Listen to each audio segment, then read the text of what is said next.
How's it going, everyone? And welcome to another episode of No Excuses with your favorite show host, Still. Venarian? And Volacel, who is currently trying to dispel the sorry you're in co-op curse Yep, that is inflicted upon me by Woowa. he picked up a quest. How dare you? Yep. Yes, and that quest immediately disabled co-op. So And now I need to figure out what I need to do in order to get co-op to come back. I've enabled my stream on Discord briefly, but this means something very special is happening in WoW at the moment. The return of everybody's favorite characters, in air quotes. The cubes. And the cubes. The QB Derby has happened, so you two can watch it on my Discord stream, and I'll put it up for the everybody to watch. I'll turn the sound on briefly. Oh dear. So, what and more importantly, why? No, Peeb, Peeb. Darling Danya managed to get second.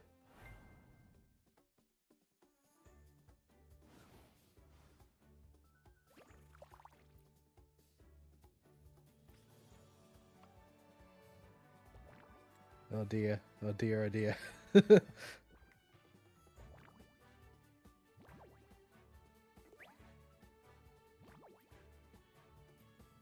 You're just looking at all the chats from the Phoebe cultists, are you?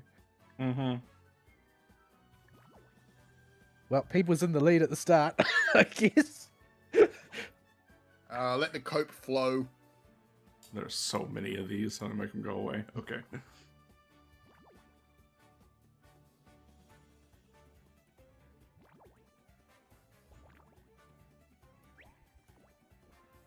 Oh dear, oh dear. Everybody's stacking up.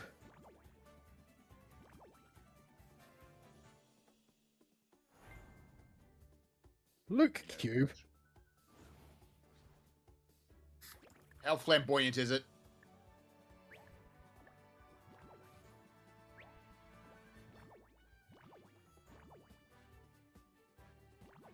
Yo, Danya! Obviously, Aristiel bet all of his points on Phoebe, and I put all of my points on Danya. I honestly have no idea what's going on. We don't either. The QB Derby's like that. Okay, so now a Bowser is going to go the opposite direction and basically try and interfere with the race. So this is basically a roll a dice and move down the track. And take whoever's on your head with you, apparently. Yeah, basically. So if somebody lands on your head, when you roll the dice, you're going to bring them with you.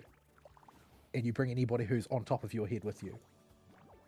Let's go, so Cedric is currently carrying Phoebe Cube to victory.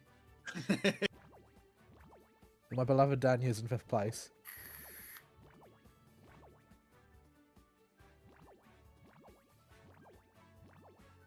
Yeah.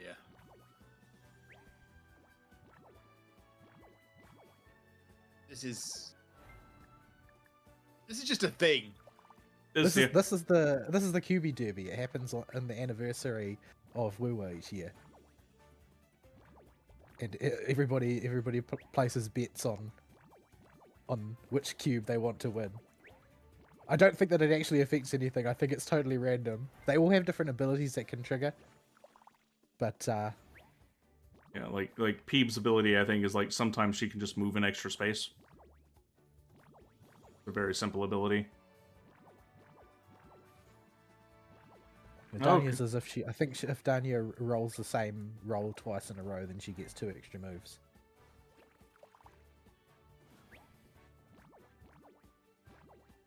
Right. No, PB, you got kidnapped by a Bowser. Yeah, it do be that way. PB was doing so well. If you land on the black hole, everybody in the stack basically gets their order randomized. Yeah, because only the top person can jump off.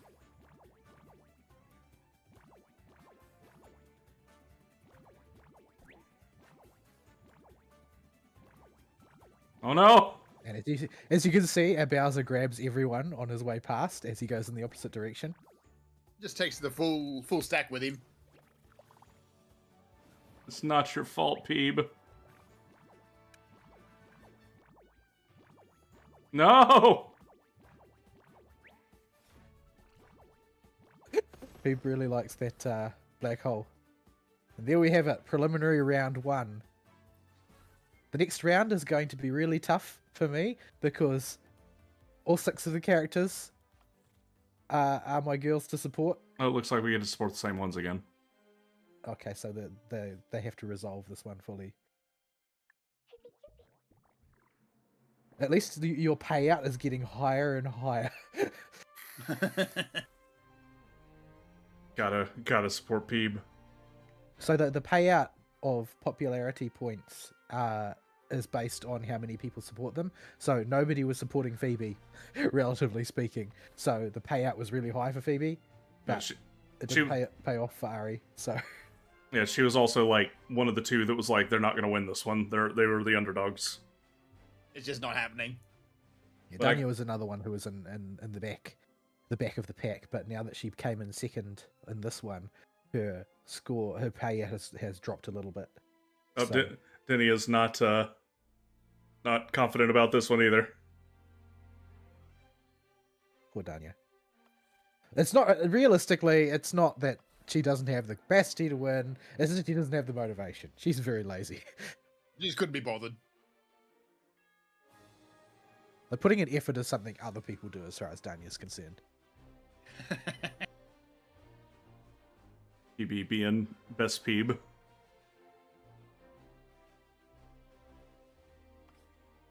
Oh dear. So this is a whole thing, apparently. Yep.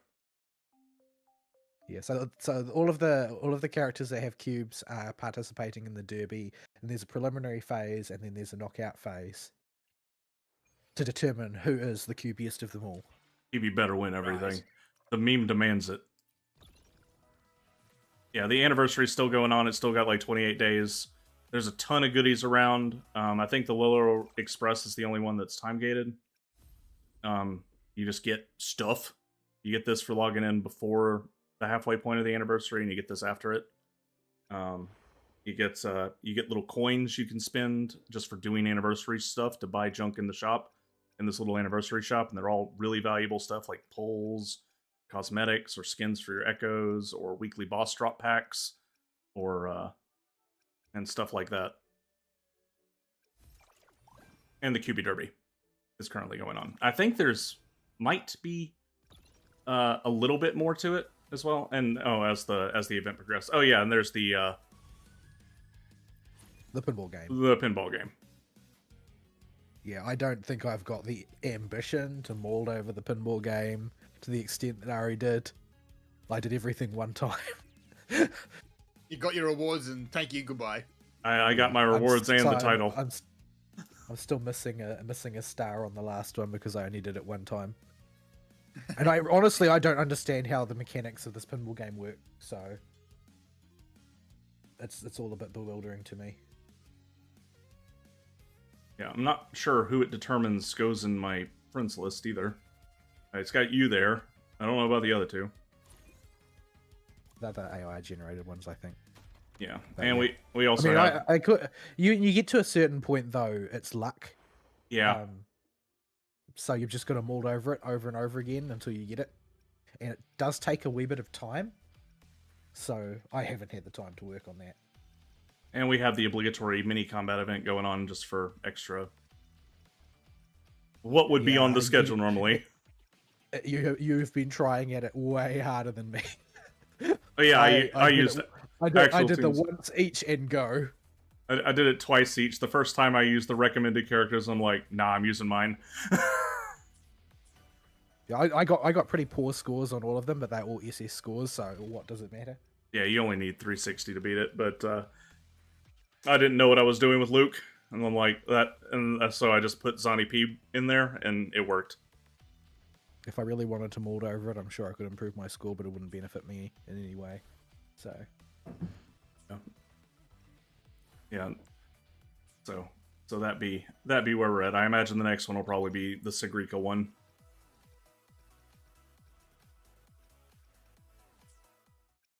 But yeah. So okay, I'm going to kill the Discord stream so I don't eat the bandwidth while I'm streaming to YouTube. And I will kill. Yeah, the it do be like that sometimes. Yep. So we've completed QB Derby watching. Fern, what is your week? Only a couple of little things this week because it was Drunk Cowboys, and rather than do it with Drunk Cowboys, I went to the dentist instead. It was a much more pleasurable experience. But been putting off as far doing as that. I kind of need to. yeah. But as far as Vidya goes, only a couple of things to really talk about. The first is that there was a HD remaster released of Conan Exiles. I played about 10 minutes of it and found out that because it's a port directly into Unreal Engine 5, everything is a horrible, broken, buggy mess. Yeah, gonna have to go in Isn't there. isn't that what it was like before? Yes, it was. So it's just verisimilitude, really. Essentially, it's it's different bugs, but it's Does it also the still- same bugs. Does it still have the classic flapping dongs? No, well, yes, sort of. They modified them, so they are slightly different flapping dongs now. That is the most important thing, I think, in Conan Exiles. Is how you can tell which direction and how hard the wind is blowing. It's just everybody's just got a windsock attached to their crotch. Yeah.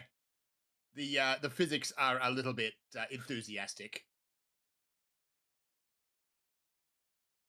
So that's that. I played it for all of 10 minutes. There is some nice things. Apparently the base game map and the expansion map are now linked, so you can just travel between them without starting a new game.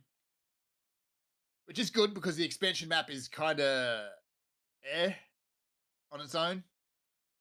It's just kind of there. There's stuff you can get on that map that you can't get on the other one. So being able to freely go between them is a good thing. It would just be nice if everything worked correctly, which it does not. So, yeah, if you're thinking of doing that, it is a free upgrade at least. So if you've already owned the base game, it's just a free upgrade. You don't need to worry about it. If you have mods installed, just purge them completely, because otherwise you're going to have a bad time. Yeah, it's a engine swap. That's not gonna work. Nope, it does not, and it's not pretty when it doesn't. You know, it is pretty. So, Putting the moon over Raguna. moons. You'd put up little baby moon. Yeah, but mine's brighter. Gotta moon everyone. Oh, we figured out the mystery behind Vol's gigantic moon. Oh? Hayuki, the character he was using, also summons a moon. But it's a very big moon, but it's not as bright and shiny as Yuno's moon. But if you have Yuno and Hayuki, you can stack the moons. So you get just a stupidly big moon? With a slightly smaller, big bright moon on top of it. Right. This is very, very silly, as it turns out. I mean, it's probably worth keeping in mind that it seems like Solaris 3 already has 2 moons. So basically, we're just causing tidal devastation. Right. I mean, Is it's Solaris 3 just like Earth? Except not. A lot has happened. Stuff has indeed happened. I mean, Rome happened again. Is this just a ground state of being? Sooner or later, everything becomes the Roman Empire? Well, yeah. This too is Rome. This too is indeed Rome. This is good civilization. No, wait. So, as far as... It's fine. It's fine. As far as video games and other stuff goes, I've been just picking away at Final Fantasy, going back and doing some of the tribal quests, which I've missed, or what do they call them? Societies now. Because they're not exactly tribes across the board anymore. They're all kinds of things. And that means I've started doing the Namazu quests. Oh dear. Oh Yeah, boy, here we go. yeah. If there's ever a quest chain that the Warrior of Light has nothing to do with, it's this one. The amount of times it gives you the option to just walk away mid-conversation is great. They always drag you back, but you can try. You can try to leave. What am I supposed to be crafting here? Ah, right, there it is. Okay. There is a few quality of life things here, like for if you need to craft something for a quest, you can just press the button in your quest log and it'll bring it up in the synthesis log. So that's nice. And it's like a lot of crafting quests, they just give you the components, you make the thing, then you hand the thing in. That's it. So the quests themselves are not hard. But they are very, very silly. I'm also going back, finishing the Ananta quests, which honestly, they're just kind of there. The Snake Ladies. They don't really Yeah, make a whole lot of impact. it's all sort of like it's world building sub story stuff. Like it's not like they don't have any writing behind them. It's just that it's kind of peripheral. Like Yeah. you learn you learn a lot about like Lakshmi, I guess, for the people that care about Lakshmi, and the sort of the culture that results in her. Yeah. It's honestly, it's content I just don't find particularly interesting. Just their whole shtick.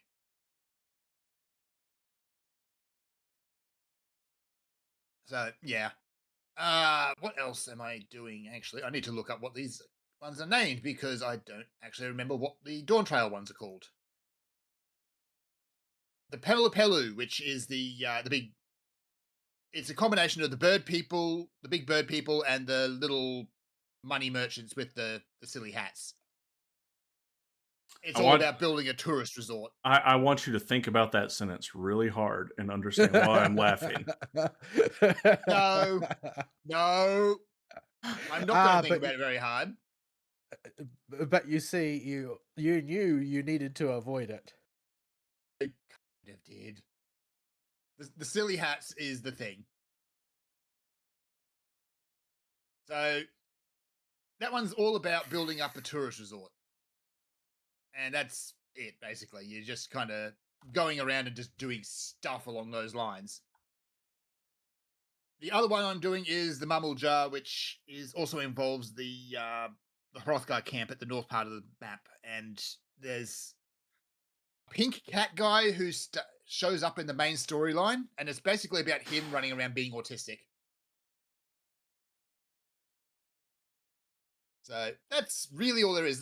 The tribal quests have never been particularly complex. I They've don't know. also I feel like the one to make the hot air balloon was kind of complex. okay. Yeah, I'll give you that one. That storyline ended up being pretty good. The what were they? The Ixal. I never finished it because it was so complex. In fact, I finished it. I did it. That was the crafting one there because they Yeah, that was it was the crafting their, one from Well We're Born. their first venture into a crafting based beast tribe. I guess you're not allowed to call them Yeah. beast tribes anymore because they decided it was racist. Yeah, they told them beast tribes for what? The first two expansions, then they changed it to allied tribes, I think it was. it was tribal quests after that. Yeah, just generally it was tribals. And now it's societies. Or allied societies, whatever. I deeply resent that simply because the only reason that it was changed was because people cried. Like, there's not another reason. It That was probably purely political correctness. In fact, they came out and said that political correctness was the reason. it probably wasn't even people Yeah. that were crying. It was probably people on the localization team. Yeah, they Those are were not people. incredibly woke. Yeah, yeah. So, yeah. Evercold's got a lot to prove on that front. Like, they did sack a lot of those people, but how deep was the rot? Yeah, that's the thing. Because Squeenix itself is quite a woke company. they love money more than they love wokeness by a reasonable margin, which is why it hasn't gone completely up the garden path yet, but it's pretty far along. Yeah. Yeah, well, I'm waiting still. Have they provided any more information, or are they just going to maintain radio silence until the next FanFest? I imagine They haven't provided anything more yet. I imagine they're still nailing down the final particulars at this point, because even if they don't go as radical as we want them to, total class redesigns with the evolve system still is going to take a lot of work of nailing down exactly what you want to do. Yeah, They and at that probably point won't be able it'll to be preview 23 everything. classes. Yeah, well, that's their issue that they don't want to admit. Yeah. Like, they're not touching Beastmaster and Blue Mage, but because you honestly really can't. You don't need to But either. you really don't need to. But yeah, that's 23 classes that need their evolve mode tuning. So that's a lot of work by anyone's metric. Yeah, I don't know. Oh, Vol's internet is having a moment. It's having a moment. I think he just ascended. Yeah, I'm gonna do this in case it's the usual problem. If I can figure out where they put it. Because they can't leave it well enough alone. Okay, Vol, pickle. Pickle. Okay, we There can you hear are. Yep, he's back. that fixed it. Yeah, you kind of ascended there, so start over. I'm trying to remember where I was before you started talking about my apotheosis. Yes.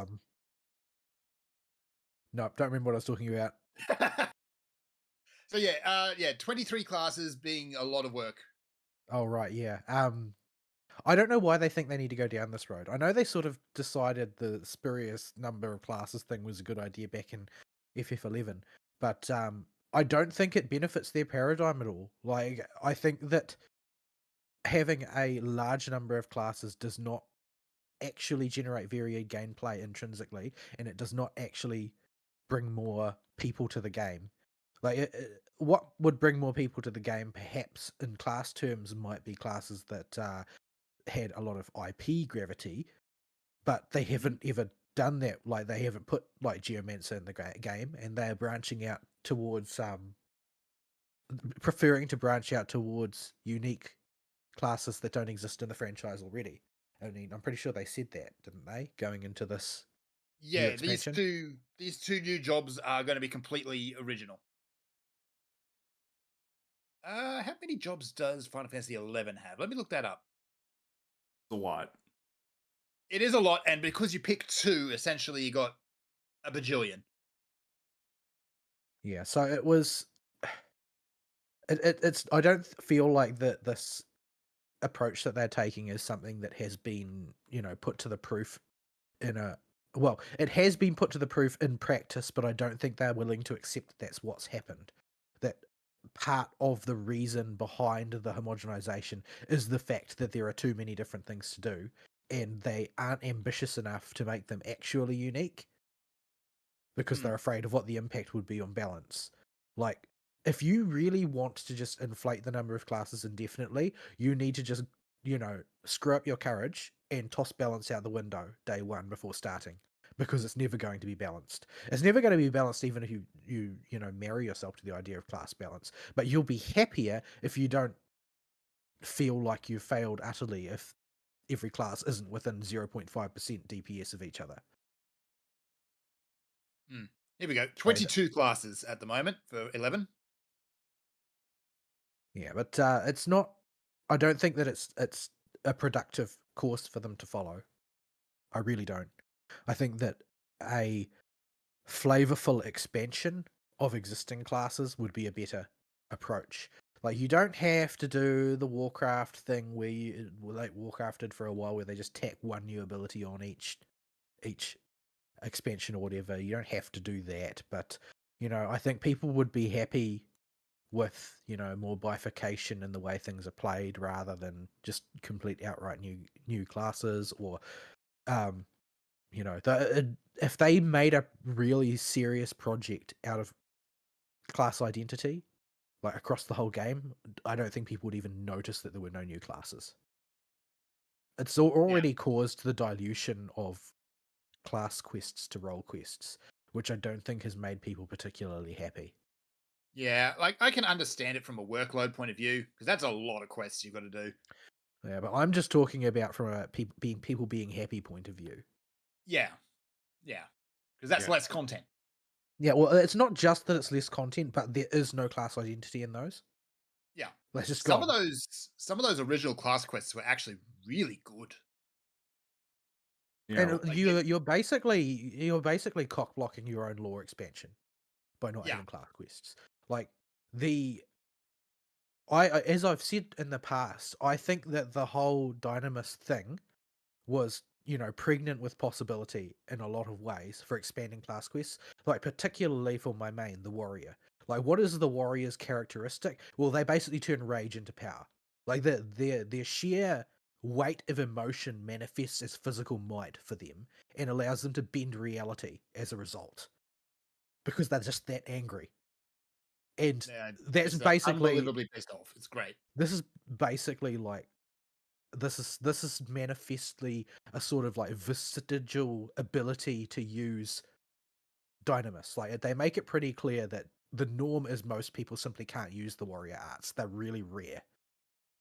So you could easily bake into that. Well, there's only a limited number of people who can still tap into Dynamis sufficiently to use it as a means of combat rather than just leaning entirely on ether. And that the warriors are like one group of people who can do this, who can harness emotion as a source of energy. So you've got lore directions that you could choose, but no, we'll just do role quests where your actual identity as a class and as a character has nothing to do with the story whatsoever. We gotta have the warriors and the gunbreakers and the dark knights and the paladins all have the same quest, even though their class identities should be completely opposed to each other in some cases. Yeah, Dark Knight and Paladin particularly there. Like the Dark Knight quests, honestly, were probably some of my favorites because they get dark, obviously, but they deal a lot with the Warrior of Light's actual emotions the behind the nodding. Like Yeah. what is going on in that character's head. Yeah, the dancer quests I remember specifically because it was the first time I encountered the bad feels monster as a concept. Ah, yes. And it's Yeah, still better executed than most Bad Feels monster stories. I'm doing Monk, where it's all about rebuilding an order that got torn apart by the war in Ishgard. Mm-hmm. It looks like it's actually going to conclude with like the order is back now. Okay, that's where the story stops now. The reason you're so actually good in this situation is because you trained as a pugilist first, so you're bringing that knowledge forward.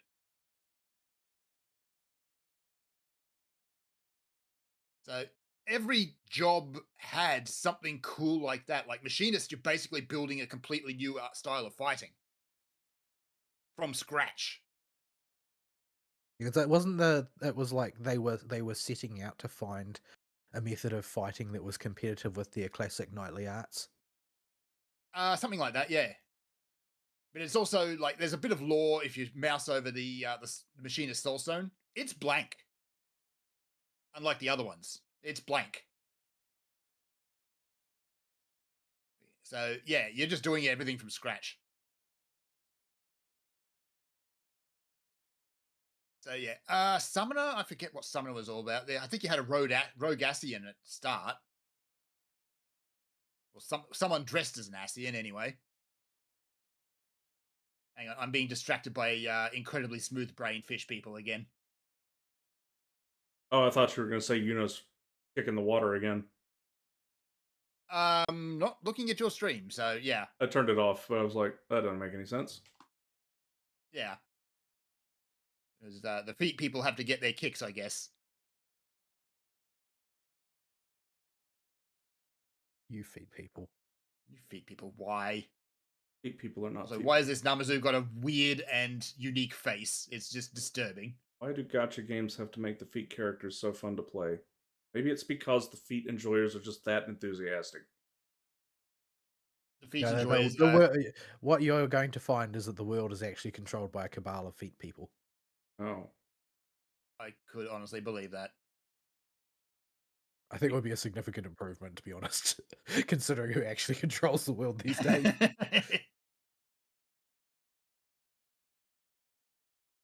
Uh, why the Namazu?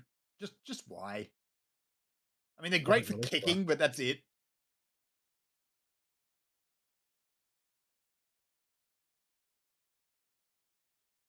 So yeah.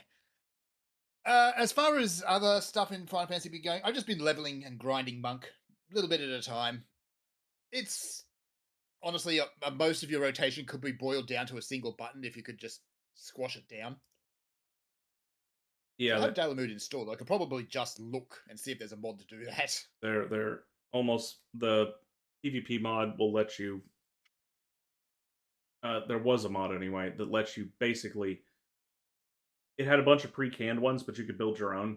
So just whenever a proc happened, this button would turn into this button. Yeah, it does. It would make picking up my colored skittles a little bit difficult, but because you need to press your 1, 2, 3 combo in the right order to get the effect you want. But beyond that, Put my mirror away. I need to make altar components. These fish people are very, very stupid. They just have a unique form of wisdom. That's a nice way of saying they're stupid.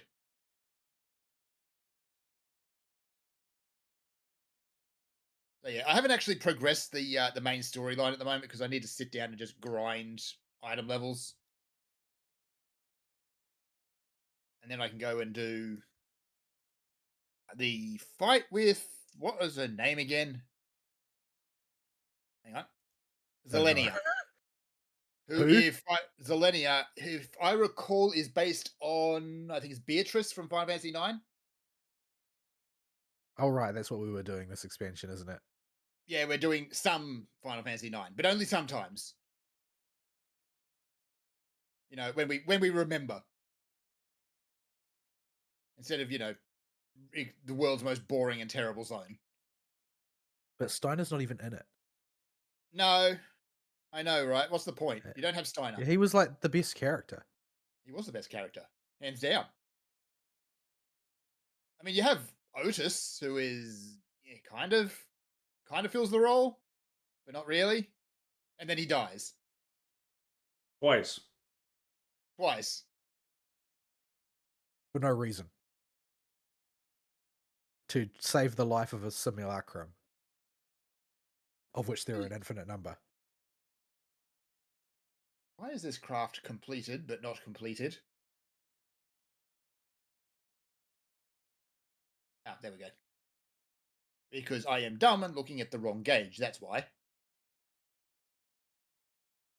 So I just crafted a high quality quest item, which is completely pointless.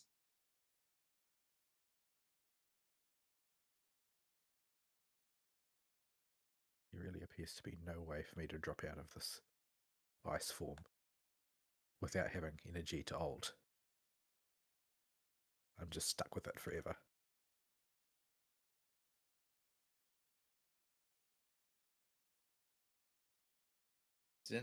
Apparently the Namazu are worshipping something just called the Big One. They do that. Well, I mean, it's like fishermen always talk about that. Yes, the one that got Except- away. Yeah, and it's always big. It's always big. Always this big. Implausibly large. Implausibly indeed.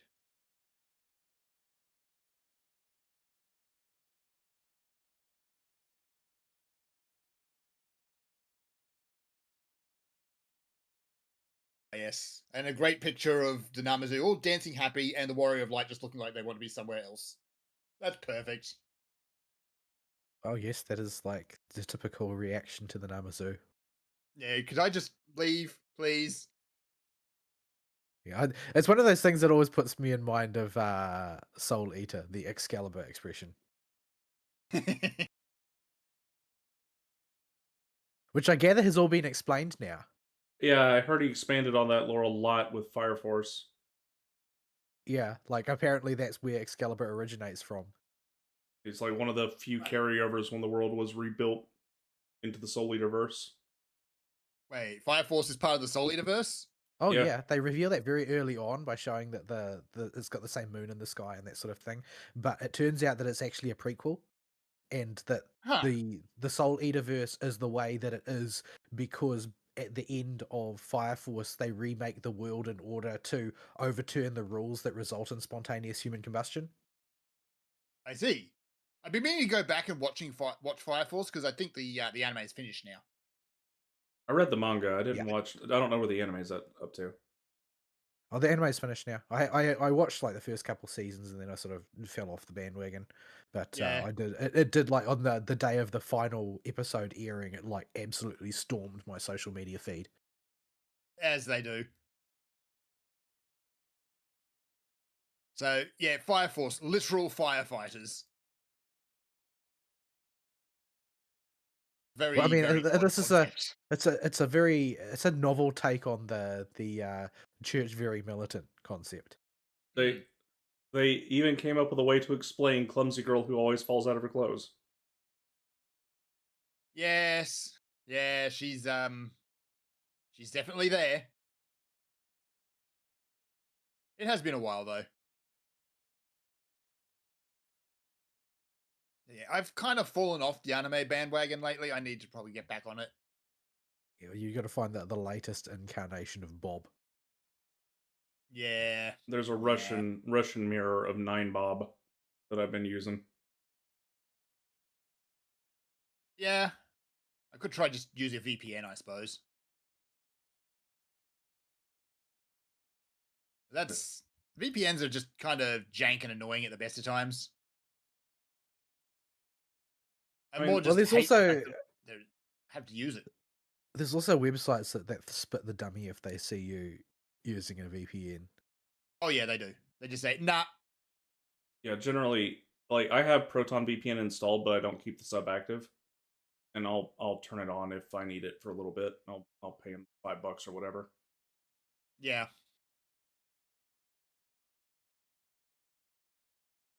But yeah, even Yeah. some games, if they see you using a VPN or a ping router, which is essentially just a VPN with a different name, Uh, they'll look up. a bunch of the Yeah, and lefty governments of the world are there's getting always really antsy about it too now. Mhm. well, it's mainly the US government. And And the the UK Australian government. and the UK The, government. no, the US government is the government that banned routers. So This is true. Just why? like the others have talked about banning VPNs. The US just banned routers outright. Yeah. I, they we're using their VPNs because we want to sidestep their idiotic identification and personal ID rules. I'm too scared to use one because there's stories of gacha companies banning accounts because they detected people using them and thought they were trying to scam the store. Yeah, which probably has been done in the past. But you can just turn it off and play your gacha that way. Then turn it back on again to watch anime. I also feel like I don't after the amount that NordVPN has been marketed to me, I kind of don't want a VPN because I don't like the marketing. No, The only It's so suffocating. if you're it gonna is, it's everywhere. if you're gonna get one just for the region swapping utility, Proton's the best. You don't need all these extra bells and whistles that a lot of them tote. You just need one that does the job. Yeah. Like NordVPN's actually got TV ads going at the moment, and they happen every ad break just about. Lol, really? Yeah. Which admittedly is kind of funny watching a big hairy biker drive down the road in half his underpants, but still. Just why you're trying to explain to the general populace why they need a VPN, and you're honestly making it sound like you're not an antivirus more than anything else. Yeah, it does. Which, It does have vibes of Norton. yeah, yeah. The problem with Norton antivirus is at this point, if you use Norton, you're better off not having an antivirus at all. You're better off not installing an antivirus, period, if you're on Windows. Windows Defender does just fine unless you're going to like all the sketchy Gunner websites or something. In which case, problem belong on you. Yeah, but But if you're a normie, just yeah, Windows Defender is fine, and you'll be able if something Yeah, does get through, just download like malware bytes to root it out, and then call it good. once in a while I do, and it always turns out there's nothing to be found. Yeah, So clearly, for normal person purposes, Windows Defender is doing the job. Windows Defender generally does do the job. Yeah. Didn't they do in the latest Star Owl story? Didn't they do like a McAfee joke or something? yes, I do recall this. I don't remember what the joke was, but it might be in Silverwolf's kit actually. Maybe. Let's see. But I wrote that he's been our boy McAfee has been immortalized. Was he the one that killed himself after saying that he specifically wouldn't kill himself? He had it tattooed on himself that if he killed himself, somebody else did it. Right. And he supposedly That's not killed sus at all, himself. is it? Not at all. Yeah.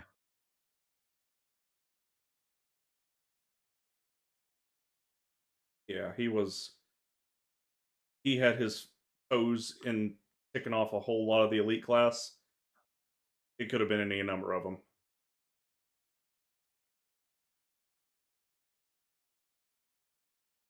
Yeah.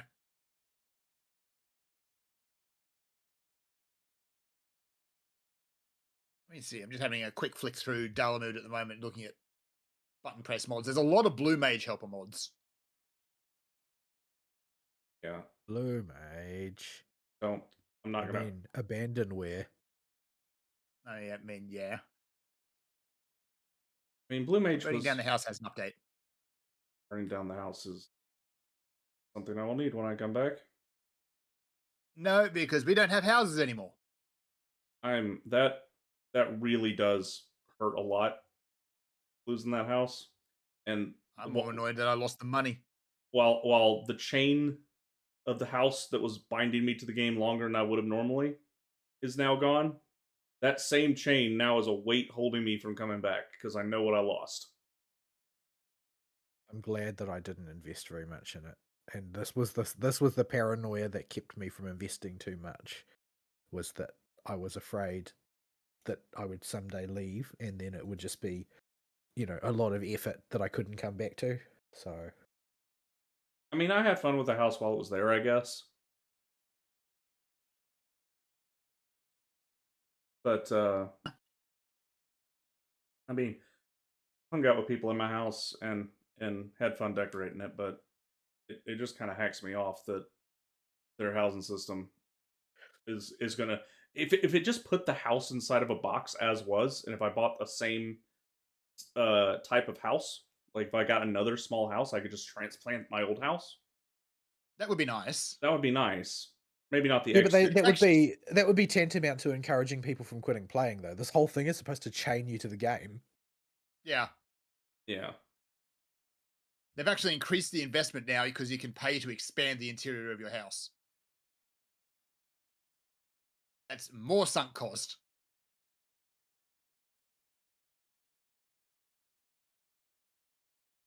So yeah. That's about it. I've still been ticking away slightly at a lunar expedition or whatever they call it. Crafting in space. But for the most part, that content, once you've seen the 1 hour loop, you've done your fates, you've done the emergency alert, which is just a different set of fates and missions that pop up, which are a lot more rewarding, and then rinse and repeat. So yeah, it's not the most engaging content, but it's just a good way to grind levels on your crafting skills. Which is actually really annoying because they've built for each planet, they've built a massive map, which is largely empty, and you use only maybe 2 or 3 points in it.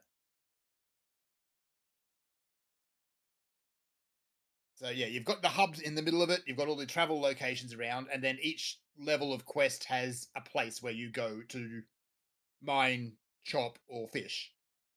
So like the moon, then. Like the moon. The moon is a very large area. But it's also and very there's nothing. empty. Yes, there's nothing in there. I am done with the Namazu for now. I am going to go and put some wrinkles in my brain. I don't know how though. Moon. A moon. You destroyed that, Mr. Piccolo. Okay, we got a new one. Go and talk to the bird people instead. All right, so that's really been my week. It hasn't been a whole lot of anything this week.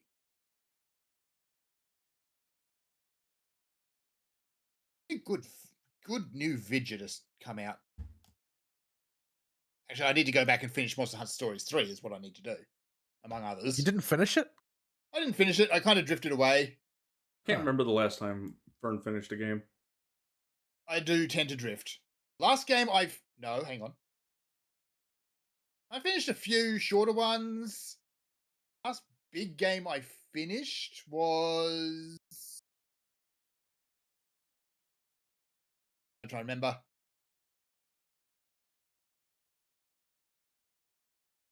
Metaphor Ray Fantasio, I think?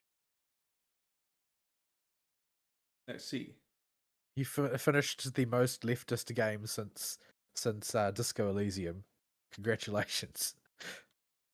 Because I remember you were going Yeah. through Elden Ring, and I was like, "Oh, Fern's actually getting pretty deep. Is he actually going to get to the end?" No. No, he was going to reset with a new build, like he was playing Titan Quest or something. I've done that. I've done that a couple of times. You're guilty. Don't bother I trying am to defend guilty. yourself. I have the same problem with Titan Quest. I have the same problem in Grim Dawn. And I do it in Elden Ring. I get the re-rollies. But in Elden Ring, you can just respect yourself. No, but you kind of lose momentum doing that.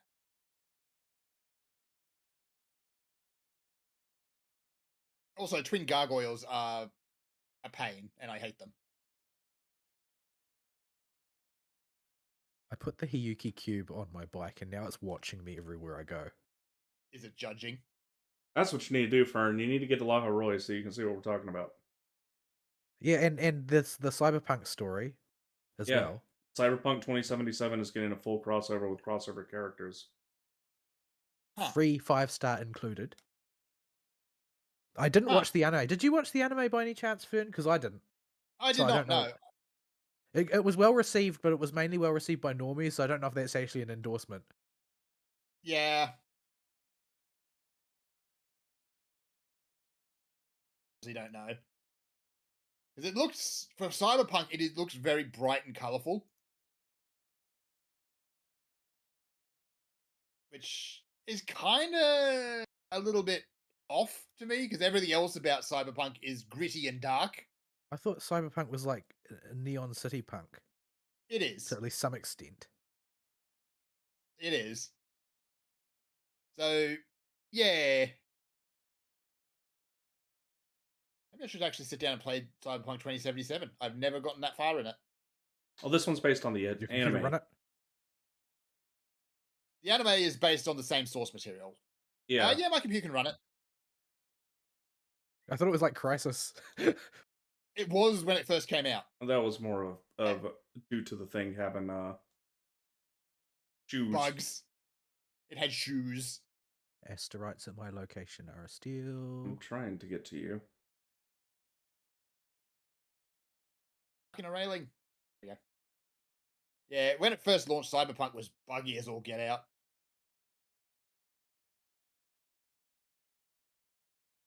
But by all reports with Phantom Liberty, they've fixed everything, basically. So it should be worth playing now.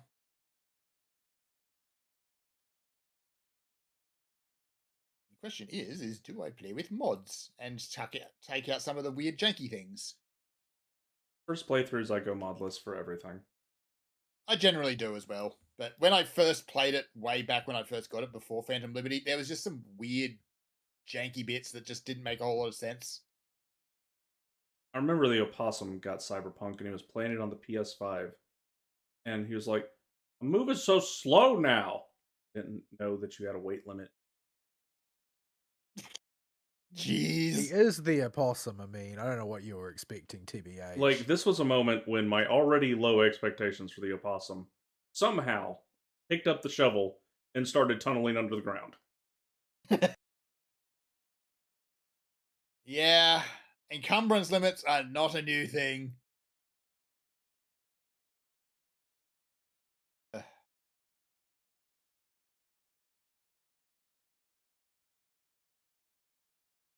Yeah, that's been my week. It's been a whole lot of nothing, really. Make any sense, you are still? Oop, powerful mark. Powerful mark. Where is What? it? What about me? Does this Yeah. make any sense? I'm seeing an asteroid thing that's locked here. Oh, yeah. Huh. What are you looking at? Like, It's there. I see it. It's locked. okay, maybe there's supposed to be an interactable around or something. Or maybe for some reason these guys are tied to it. Maybe they've gone on a journey. They are kind of fighting on their own.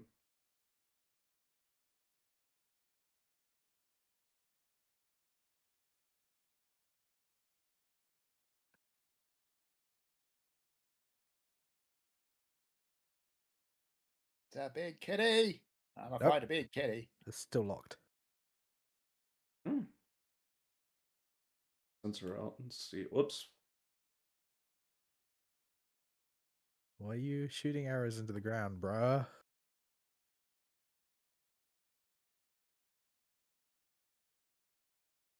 I have no idea. That way. I'm not going anywhere in particular, by the way. I just haven't spent much time exploring, so I'm just enjoying the scenery. It's a nice little subzone. I like it. Okay. Except I did that Fate as a Dark Knight, so I only got silver. Anyway, next week. Right. So before we jump into Vol's week, we got I want to talk about Liza P real quick and go over the current WUWA tactical hologram, and then I'll let Vol do his week and general gotcha news. So, our boys at NeoWiz, developers DJ Max, about a year ago, just kind of stealth dropped the release of the Liza P DLC. Came out of nowhere, wasn't planning I for heard it. about it. Yeah, well, yeah, it happened. You heard about it when it happened, but it had no build up beforehand. Like, it was ready the day they announced it, very shortly after. So I was not in a good spot to play it at the time. So I just kind of sat there and waited in my library until I made my way through the list. I also wanted to go through it on a new game instead of New Game Plus, to make the challenge as close to what they intended as possible. So this meant replaying the game. And Liza P, going through it, whether developers realize it or not when making Souls-like games, they are either trying to play with in Sekiro's playpen, or they're trying to copy Dark Souls. And one of these always works better the harder they lean into it, and it's the Sekiro one. And Liza P very, very much is more inspired by Sekiro than it is with the standard Dark Souls. But the focus on the parry mechanic and the more level type design that it goes for, even though it's still technically an open world, it's very Sekiro in that way. And I've also come to the conclusion, after after looking up a few things about the DLC, like when to start it, what the level ranges are and stuff before I jumped into it, so I didn't overlevel myself. That there are two types of people in this world that talk about the Souls style of games. You have the people that will actively go and replay Sekiro because it's fun and they enjoy it and it's a good experience for them. And then you have the people that are Souls posers that say they like Souls games, but seem to only like them when they can do cheesy one-shot builds and have no idea what the actual mechanics of the game are. And just like going online looking something up and saying they beat them as though that gets them some kind of status or clout or means anything. Maybe it does on Reddit. Maybe. On Reddit, it probably does. And this, Like, yeah, go ahead. yeah, there is a certain appeal to playing a game like that and cheesing it all the way through. I can understand that, but don't go bragging about it. Well, it's not that so So you much. didn't do something skillful. You did do something that's kind of amusing, but Yeah. And these same people, when they touch a game that's Sekiro-like and puts much heavier emphasis on the gameplay rather than your raw stats or your build or your weapons or whatever, they hate it. And so these posers will decry how it's the worst thing ever and doesn't fit at all. Well, everybody that actually plays it is like, oh, that's good. We want more of that. So they create this voice of people that can penetrate even into the places I usually look for information. That's just, oh, this is bad because you can't it does too much damage, and it's always the same line that I know is a lie. I got one shot. No, you didn't. He didn't. Like I proved this with Consort Radon when I intentionally kept my tree level lower to make him harder, to make him at pre-nerf levels when I got to him, because they nerfed him like the day before I got to him. Yeah. Nothing he did one-shot me. Not a thing. Showed a full, 11-minute video of the fight of me just fighting him as legit as humanly possible. And every single thing that the people said about him was a lie. That it was just poser propaganda. Because they couldn't beat it. And these same people hate Sekiro and never, ever want to see another Sekiro. And they hate Liza P and its DLC. well, they don't like speed bagging the monkey's nuts. I mean, that is probably the most un-Sekiro fight in Sekiro, but it's still really good. And a lot of fun to learn. That's incredibly silly, is what it is. And I got this image in my head of people that pretend they like spicy food and spicy hot wings particularly. Like the really spicy hot wings to look cool. And be like, oh yeah, I like spicy food. It's good. I eat it all the time, man. It's great. But in reality, they're ordering, medium or wimpy from the standard menu at Zaxby's or wherever you're getting your chicken. Whenever they have a choice. And so when they show up at the party where everybody's watching the game and the hot wings come out and somebody goes, hey, so-and-so's got some pretty good hot wings. We're going to order some. What should we get? Spicy? Oh, okay. Everybody cool with that? Any objections? No? Okay, cool. We order that. They get them, and they just criticize the hot wings at the party and try to blame everything about how terrible they are. And just Should have spoke up when you had the chance. The problem here is they don't actually like the spicy hot wings. It's not for them, but they want it to be like for being them. Seen as a person who does, though. Yeah, they like the appearance of somebody that likes spicy food, but they don't actually like spicy food. And that's what I get a lot from what I will lump into the same bucket as the Twitter crowd of people that get into these games. And unfortunately, with the Souls games after Elden Ring, they've gotten quite a loud voice that they can reach into my circles and make a lot of noise, and it's been driving me nuts. Because anytime I go to a forum or something to see what level I should be for an area, I will not be able to get any information for what was approximately appropriate because it'll be drowned out by these idiots. And number two, it'll just be them complaining about how terrible the boss is no matter what it is. It's like of the people that enjoy the Sekiro style and these harder games, you'll generally get two types of people that enjoy them. You'll get the people that rage out at them while it's happening and then look back at it in retrospect and be like, "Oh, that was really fun." And, or you'll get people like me that are like, "Okay," and just like studying the fight and practicing it and don't really have any kind of built up emotions until after the fact and think about all the stuff that was fun. Except for Sigilum's rockets. Yeah, those made me a little mad. But there are sometimes legitimate criticisms in a point in a fight. I'm not saying all fights are in that are difficult are good by default. But what I am saying is that a lot of people just these idiots in particular just think everything about the fight is wrong and are because they couldn't beat it or because it was too hard. So, uh Yeah. The old mantra comes back to mind. Get good. yeah, get good. So, and that really is the case with Liza P because if you want to be successful in the combat without just sitting there for, 20, 30, 40 hours grinding levels before you go into the DLC, the only way you're going to be able to do it is by getting good and learning how to parry. That game's all about the parry. If you can't parry, you're not going to get too far. Yeah. And it took a few bosses for it to come back in the base game, but I clicked with it again pretty quick and got my rhythm down again and was able to get through to the point where you can access the DLC pretty quick. If a game is hard enough that it frustrates me and I don't feel like I'm having fun doing it, I just don't play that game. Yeah. I don't feel like I need to smash my face against it so that somebody thinks that I do play that game. Yeah, but these people are incapable of realizing the game is not for them. It must be for them, and because everybody that can play it is always talking about how cool they did that it was, and all the sense of accomplishment they got for doing everything.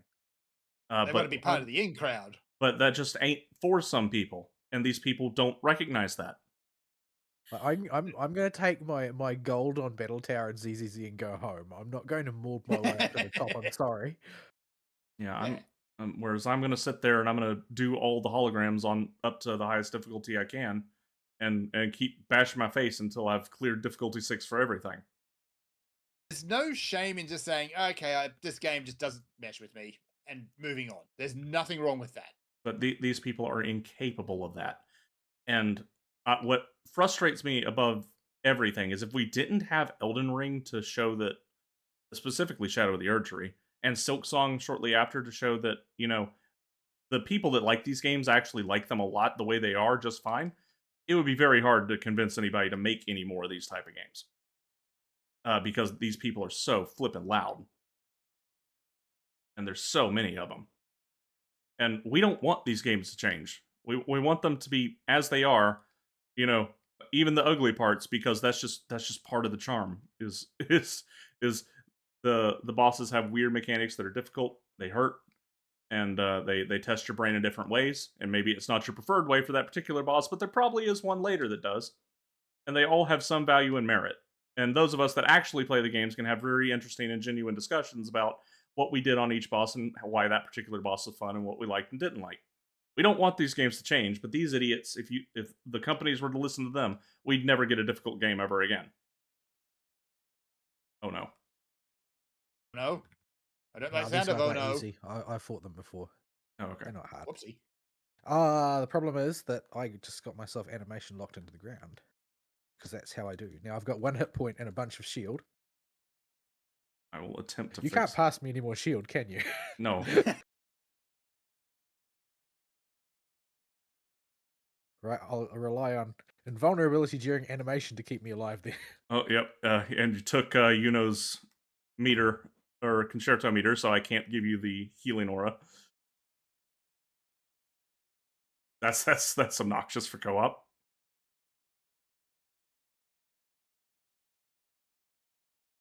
It's fine. I should pay attention to what I'm doing. I I just have got 3 bloody- charges of ult, so. Hyuki has a sliding scale ult. You can do as much or as little damage as you've got the juice for. Let's see. So yeah, this brings us to Liza P, the game itself. The base game is still the base game. When it comes to parry type games, you can develop levels of mastery with it when they heavily focus on the parry system. But because you have to sit and learn the boss's movesets, they're still somewhere in your brain's file cabinets, and you will pull them out eventually after you get a few attempts in. So going through the base game to get to the DLC was not hard. You have to get about 70% through the game, maybe like 2/3 the way through the game before you can access the DLC. And you access the DLC by you just get a message that says one of the stargazers, which are your rest points in this game, that was previously inactive, has lit up in this random map from earlier in the game. And you go to it and talk to it, and Pinocchio and Jiminy Cricket get whisked back in time to multiple decades before or at least a decade before the start of the current game. It's a running joke that Pinocchio, or P, will ask multiple NPCs in the new DLC's timeline when he runs into him, what year is it, and they won't tell him. That just sounds annoyingly vague. Why they got to be haters like that, man? So, Everyone just wants to hate on P. yeah. So, Well, maybe he should stop lying all the time. that's how he gets his humanity. One of the ways, anyway. You can be nice to people, you can lie, or you can listen to music, are the only ways to build up your humanity points.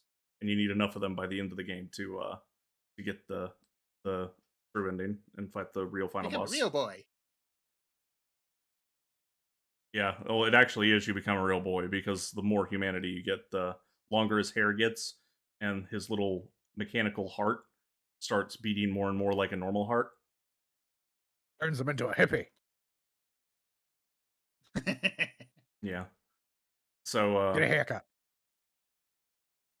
Good job. so yeah.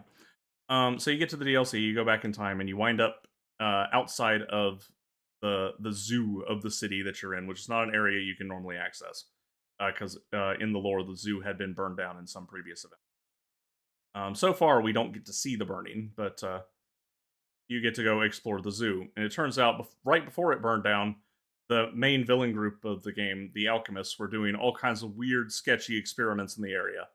And they are guarding their lab with what's left of the zoo animals by injecting them with all their concoctions to mutate them into super monsters. So you have to go through a zoo of wacky mutated gorillas and crocodiles and heffalumps and stuff.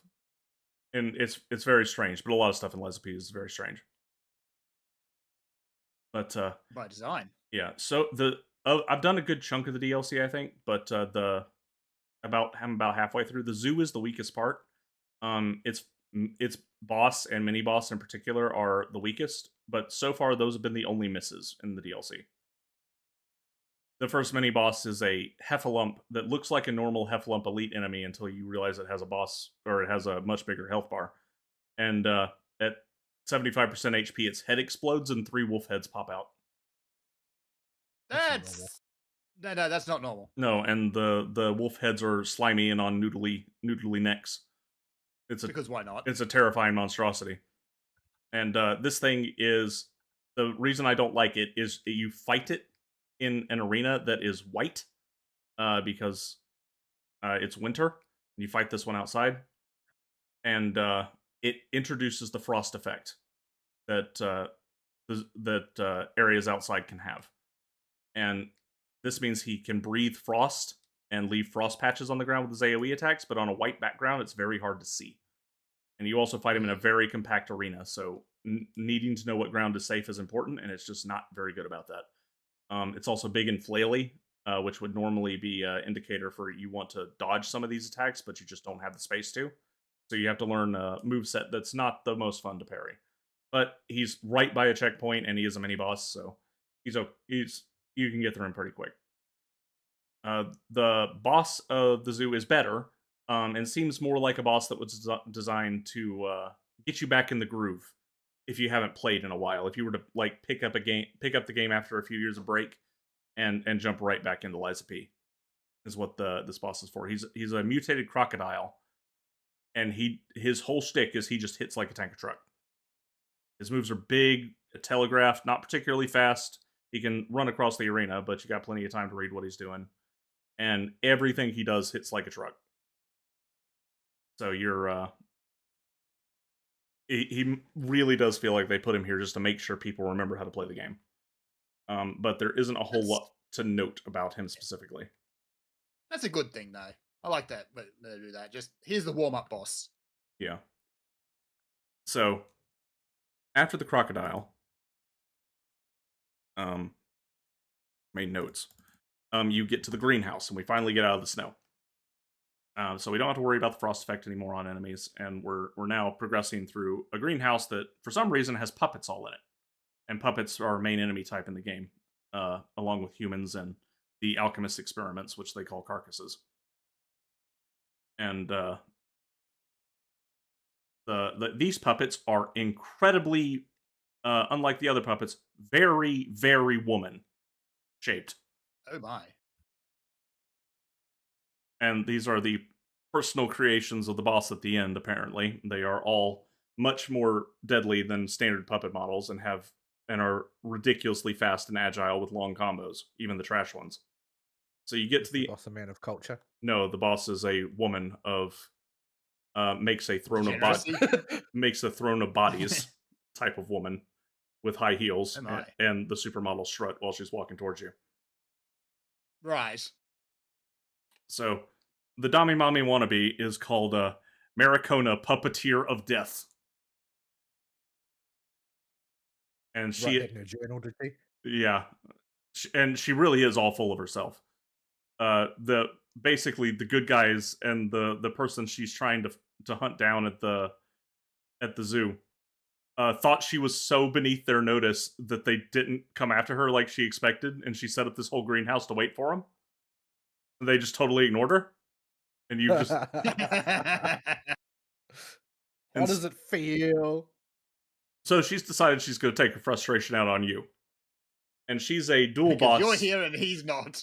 Yeah, she's a duo boss. Oh no, woman wasn't center of attention. Pretty much. So she she's a duo boss with her own custom puppet that she fights you with, and she's a puppeteer like Geppetto is, and so she directly controls this puppet during the fight and attacks you herself at the same time.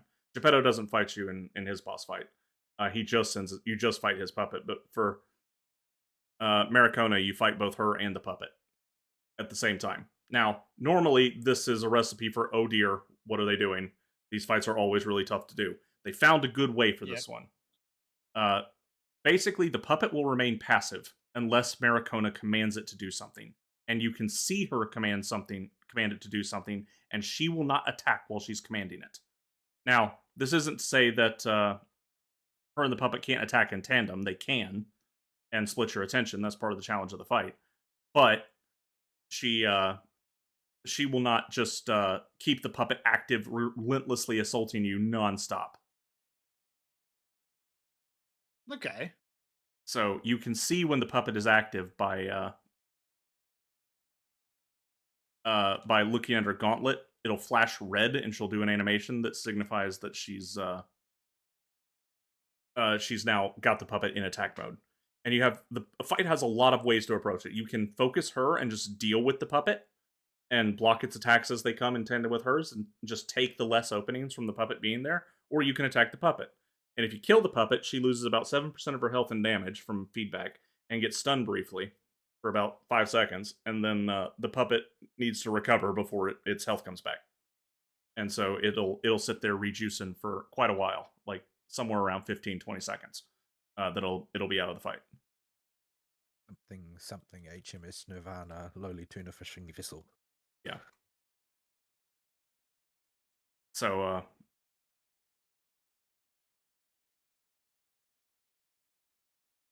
yeah, or you can just focus on her, which is actually the better way to do it, because for a duo fight, they break a rule in Liza P. For the other duo fights in the game, they had to have wacky AI coding that basically made it so only one boss was attacking you at a time, because Liza P is a parry-based game. So how can you have that when there are two enemies attacking you and you can only parry attacks in front of you? Well, they break the rule. For this fight and this fight only, your parry direction on the puppet counts if you're facing Maricona. It will not treat the puppet as hitting you from behind. If it never mind where the actual puppet's body is. As long as you're facing the main boss, it'll give you the parry. And this gives you the option That's good. of just rushing down her and dealing with the puppet, which feels like the way the fight's supposed to be done, because the puppet is very fast and zips all over the place, and you'll waste most of your time chasing it down. And it's gonna burn through your resources, and it's gonna make things harder. So a very interesting fight. Her moveset is very complicated. Lots of energy balls, lots of puppet strings, lots of shifu, lots of flips and kicks, and womanly fighting acrobatics, for lack of a better term. But you bop her, and she just dies, and she is very upset that it was a random puppet that she didn't even know existed that killed her. Well, she shouldn't have taken her frustrations out on it then, shouldn't she? Yeah, She just left it alone. great fight. Shouldn't have been so obsessed with being the center of attention. Yeah. So solid 8 out of 10 boss, but definitely a good start for the first boss that gives you a boss soul, which you can trade in for the new unique boss weapons of the DLC. In fact, there's more than just boss weapons. There's a ton of new weapons. Like they added bows and ranged weapons now that you can use to pick off enemies that are, or pull enemies towards you without having to carry around the grapple hook legion arm and stuff. And her weapon is dual claws. You get the Wolverine claws. Nice. And they have a special berserker mode you can go into if you spend your juice you would normally use for your special attacks that you can use a couple times in a fight. You can spend 1/3 of it instead of a full bar to go Wolverine berserker mode and get a totally new moveset. It's really cool. The next boss so far is my favorite boss in the DLC, and it's not just because she's a sheep. Although that did help. There's extra doubt. It wasn't worth no points. But throughout the game, you'll encounter a lot of humans that are part of mercenary groups called stalkers. And there's a bunch of these different types of stalkers around the city because Krat is quarantined in the main game because of the petrification disease outbreak. That the stuff that's animating the puppets is basically petrifying people. So they've quarantined the city because they don't know that it's from the puppet yet, and it might be some disease. So within the city, there are groups of people that have figured it out and are hunting down the puppets. And these are called stalkers, and they're range in how nice they are, but most of them are at least, they're true neutral at best in the main game. There was rumors of one that used to exist before then, though, back where we're at now, called the Sweepers. And their group was led by a girl called you say her name? Veronique. That's it. And she was like the only lawful good one that was just going around trying to actively stop the alchemists and protect people and do good guy shit. So she musters her sweeper group together to go raid an alchemist base that's conducting human experimentation, and they cut their way through most of the base until they get about halfway through, where they get betrayed by one of their own members, and Veronique gets captured and experimented on. Now, Veronique is apparently just such a big sheep that she doesn't turn into a monster right away, but she does go insane. And she gets super strength and destroys the facility around her when they further down where they've kept her. And she still accomplishes her goal of taking out the alchemists, but now she's a rampaging, destructive monster, and you need to go put her down. So, in her boss fight, you walk in there. She looks like a normal human enemy with a sheep mask with ram horns, and she is trying to fight going insane, but has clearly already lost it. And you walk in there, and she's got the biggest, most f-off hammer for any weapon that I've seen on any of the human enemies in the entire game. Like, her hammer beats everybody. And the thing can light itself on fire because, of course, it can. And it can spew fire and explode. And just because she's a big hammer wielder doesn't mean she's slow. No. Girlfriend is a lightning bruiser, mega fast, with a big honking weapon.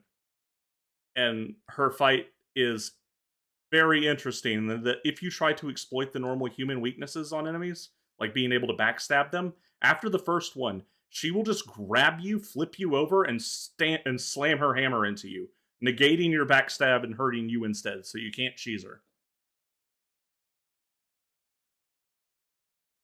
So I really like that, because that was a big problem in the main game, where the human enemies were just, it was always in the back of your brain, I could fight this guy legit, but you could just backstab spam it. And Veronique just says, no, not doing that. Just says no. So yeah, there's it's just a fun fight to learn to do. There's nothing really special about it, other than the moveset just gets more and more complicated, and she gets faster and faster and more in move, and it's a very gradual progression. She has a hard phase change when she'll start ramping, but from 75% to 0, she is getting faster and faster and adding fire to more and more attacks the longer or the lower her health gets. So the fight continues to pick up in intensity the entire way through as she starts flailing around more and more. And her attacks are all perfectly fair, for lack of a better word for it. She's got a big F-off hammer. Even if she swings it fast, it's still a hammer. You can tell where it's coming and roughly what the timing of the swing's going to be. It's just, and she does so much damage that everything she does is potentially lethal if you get caught in a combo. So you really need to learn to parry or at least block everything. And it took me about 25 attempts to finally kill her, and I had a great time the whole time. So that was her, and that's where we're functionally at the DLC. I did beat one more boss, but I have not had much time to think about it yet. So I'm not going to give my thoughts on it just yet, but he was pretty good. He was also a big hammer wielder, but he was not as fast as Veronique. He just hit harder and covered more range with his hammer.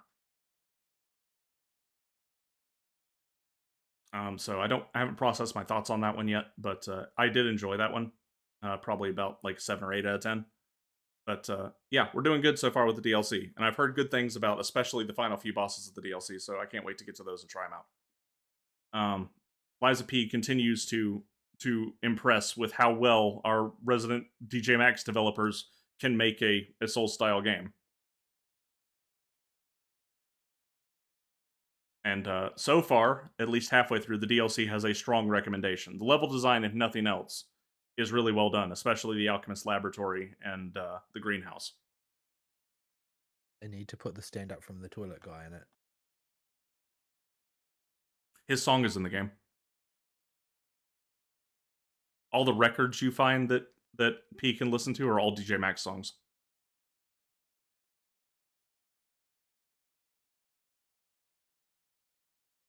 And they added a ton for the DLC. So yeah, for now, tentative recommendation. We'll see if I beat it by the end of the week. Probably will. So far, it's been a full expansion pack. Like, I've dumped like 12 hours at least into it, and I'm barely halfway there. That's pretty good. Like, this is looking like a full expansion pack.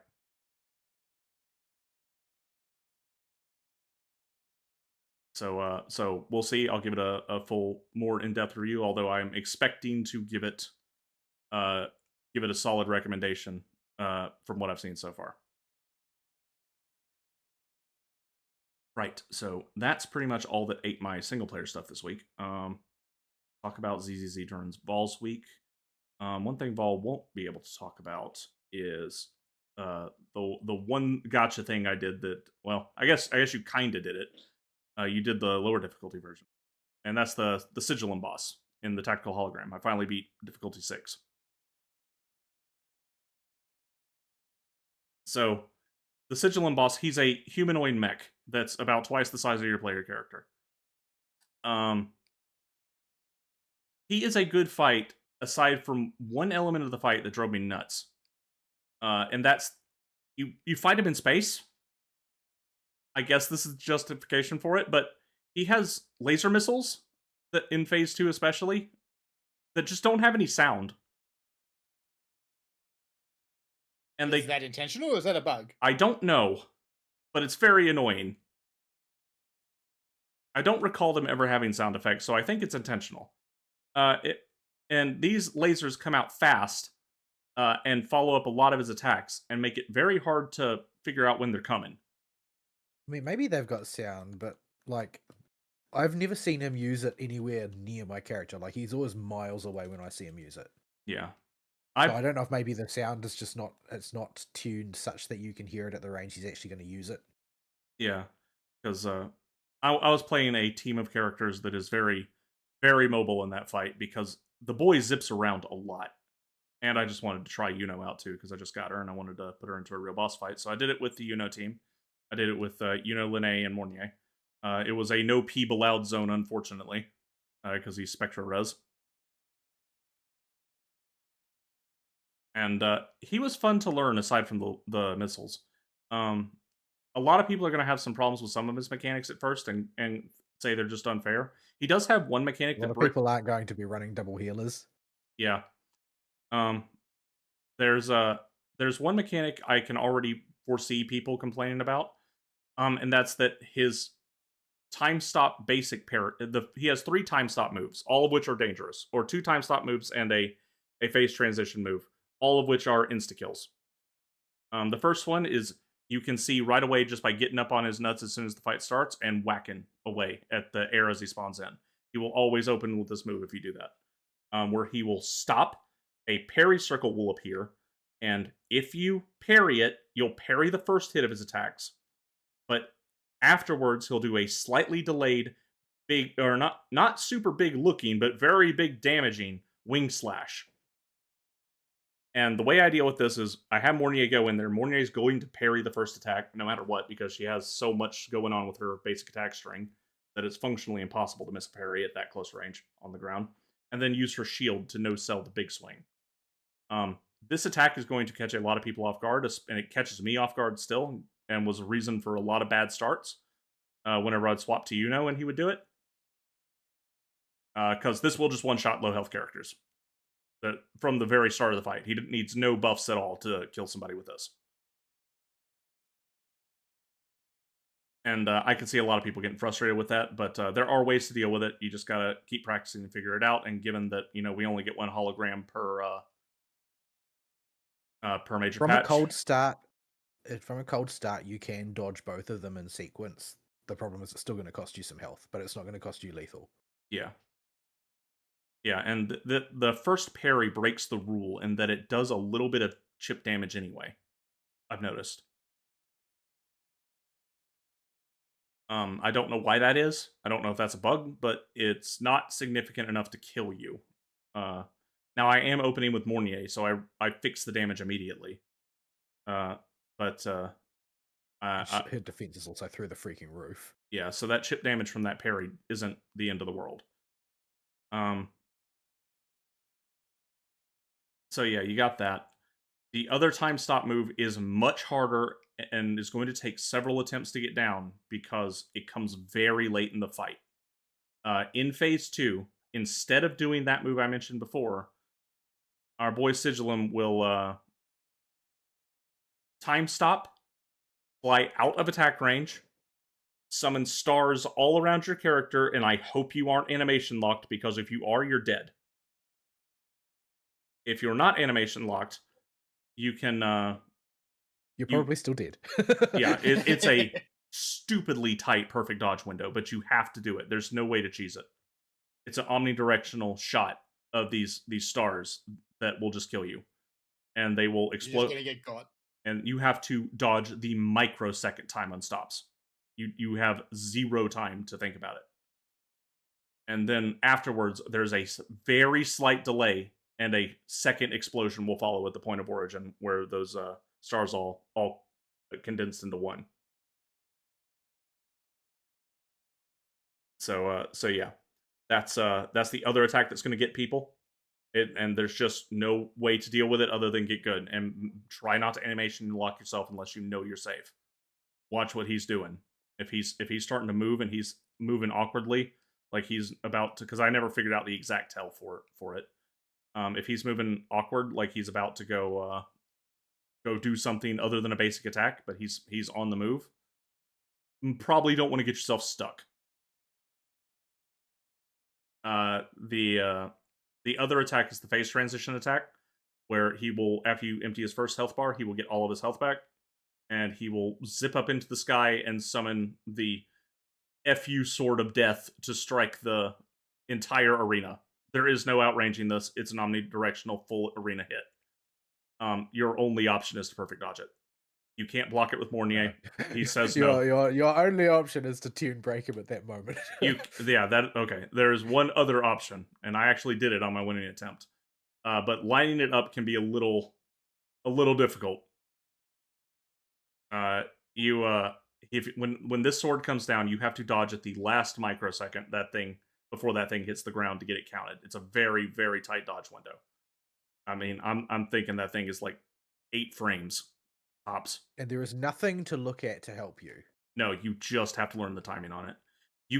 I did figure out that you can watch the sword, and the milliseconds you see it move, if you just press the dodge button, you'll get it. At least with my reaction time. Because it'll slowly zoom in, and then it'll jerk and just insta plant in the ground. On that jerk or slight speed up, that's when you dodge. But it'll look like it just looking at it, unless you're really watching the animation, it's going to look like this thing just slowly comes out and then zip, and you're dead. And you'll have to restart. Yeah. And losing characters on Sigillum is a restart. Don't bother trying to revive them. I did a few times just to see if I could push it through. You're losing too much momentum. And you really need to keep things going as smooth as possible the whole fight. The other option is you can Toon Break him. You can build up Toon Break on him and wait for him to get his health back and go into the phase transition. And as soon as the transition starts, hit that B button and interrupt that sword.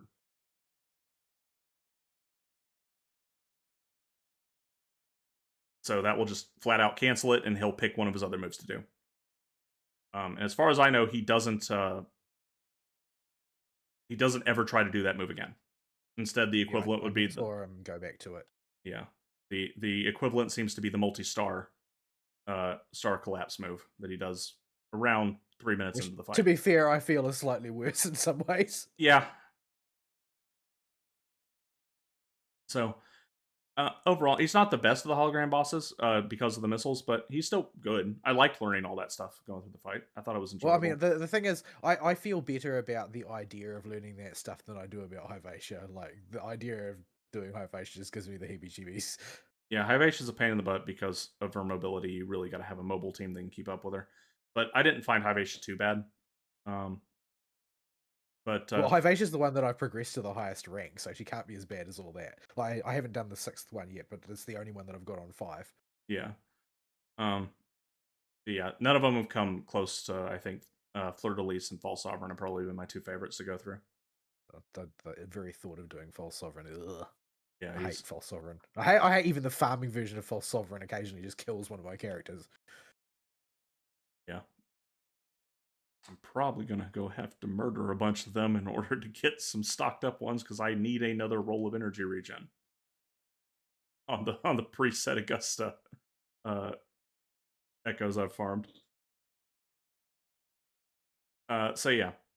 That was a good fight. I thoroughly enjoyed the hologram for that. For the most part, missiles aside. The missiles aren't a huge part of the fight. It's just annoying that the attacks that have them in phase 2, you just kind of got to know those attacks have missiles that follow. There's no way to hear them. Well, also because he uses it when he's far away, you're usually open to do the dodge, provided that you're paying attention. You should be able to dodge it, and you're not going to, then run short of the next dodge that you need for something else because he's miles away at the point that he fires them. Yeah, if you're not playing, where you're zipping all over the place along with him, and sometimes you're zipping up close to him, and sometimes you're zipping far away, you're not going to run into the issue where he's triggering it nearly as much as he was against me.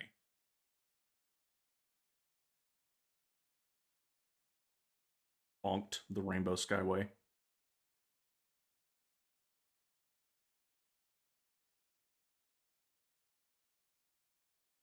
So yeah, different character choices probably would have worked better, but I just got and like playing her, and I wanted to get her at least one level 6 modern simulation kill, and Peeb was not allowed, so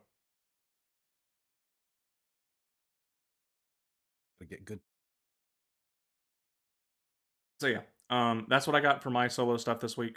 Vol actually watched my Sigillum attempts. I don't think he was watching during the kill though. I was paying attention to something else, but I watched like the middle portion of your attempts. Yeah, so it's not a fight you can't sit down and learn. As long as it's got that, the fight's okay in my book. It can have all kinds of wacky nonsense stuff, but as long as I can practice it and get better, and I don't really have an issue with it. So, yeah, it did not have the Hyvatia problem though of the camera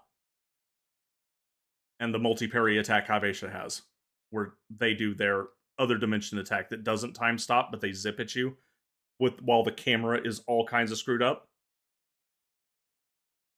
That made Hyvatia just a frustrating fight. That was the worst part about Hyvatia. But other than that mechanic, even Hyvatia was fine. So yeah, looking forward to more simulacra releases in the towers or whatever they're called. What are they called? Holograms.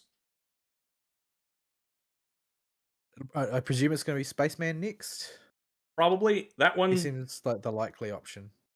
That one is probably going to be Yuna, you're up, girlfriend, because Yuno can follow him up in the air. Yeah, like he telegraphs his moves quite nicely, but if you should just let one of them land, it's freaking over for you, man. Yeah, so he'll be interesting to learn. I'll be interested to see how they remix it for the holograms, because they remix all the bosses for holograms. They all get new moves, especially on difficulty 4 and 5. Those new moves are kind of insane.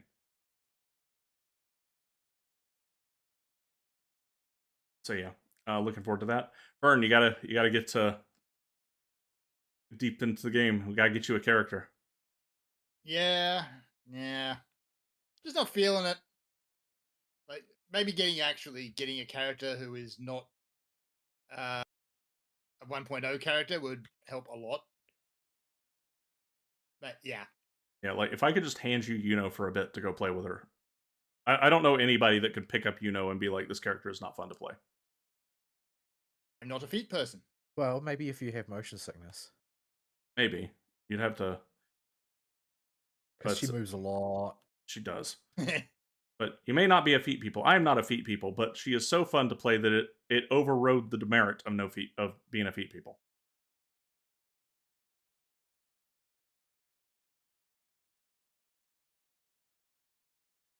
So yeah. Oh dear. I'm just grinding fates and I've just realized that I have horribly outleveled my gear. Yeah, that's a problem. That do happen, but I'm also at level 69, so I'm just going to get the class gear at the next level anyway, so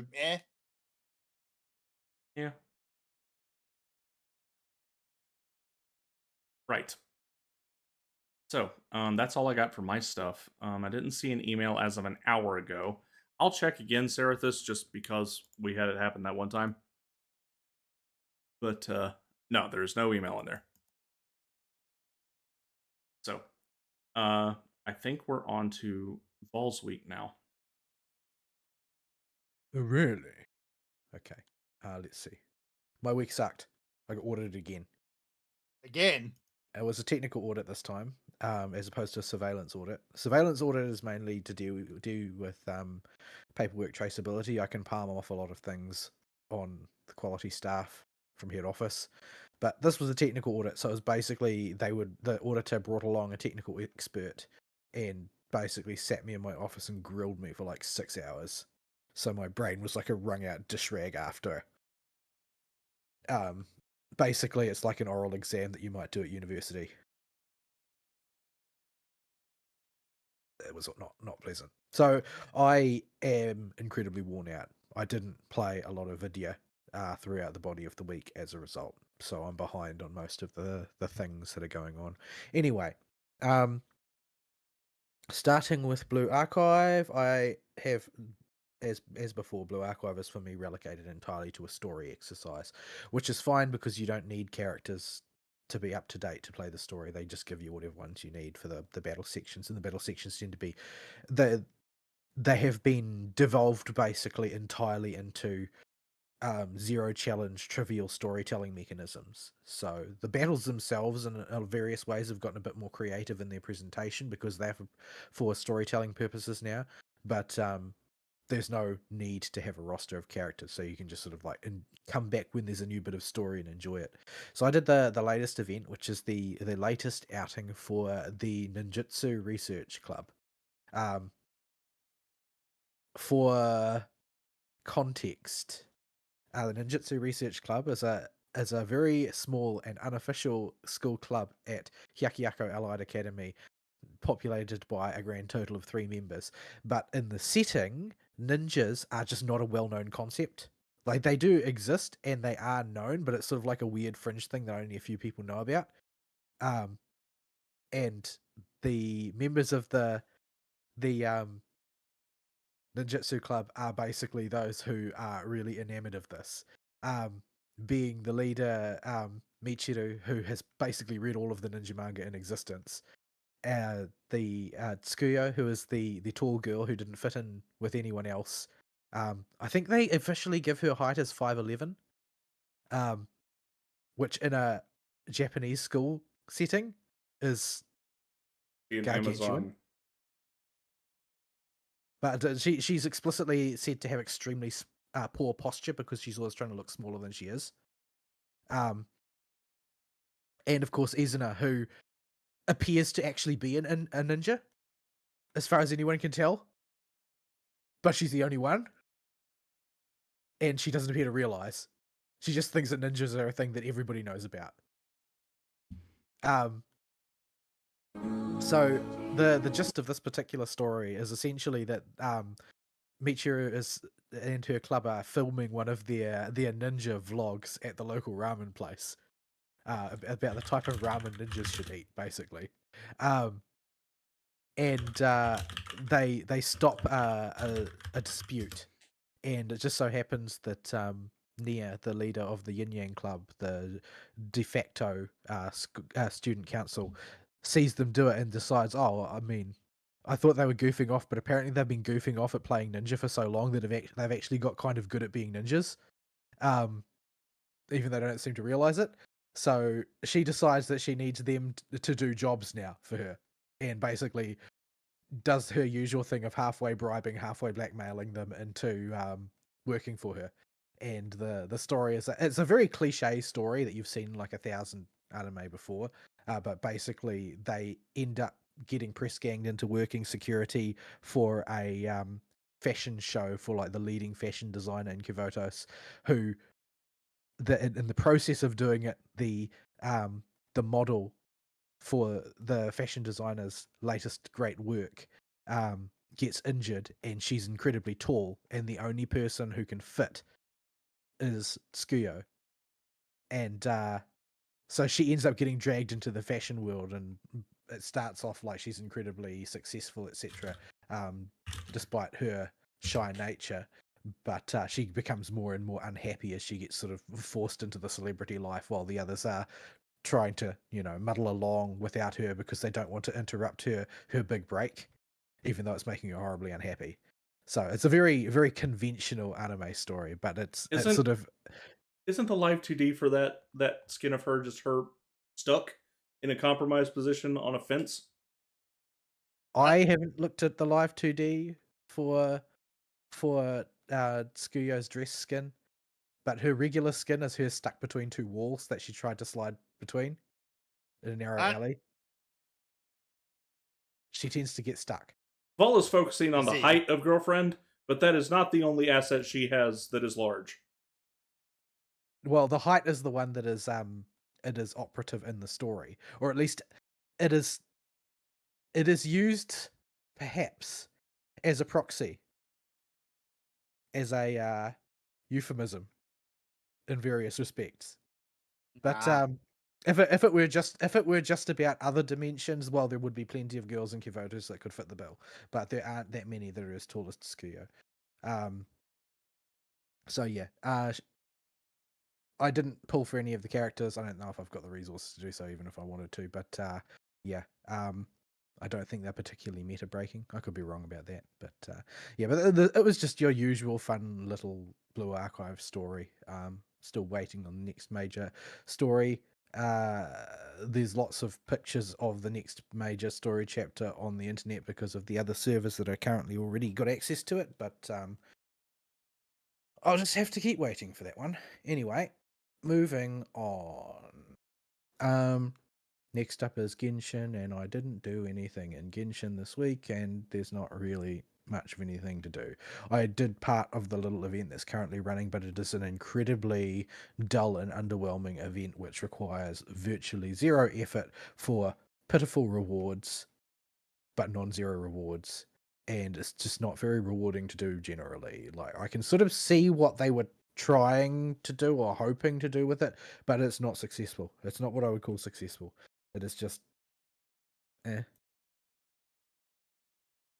GIF is very, very slow. Oh dear. Oh dear, oh dear. Yeah, Founder Live 2D. That's very, very her. She is clumsy. And she is always slightly larger than everything that she thinks she is.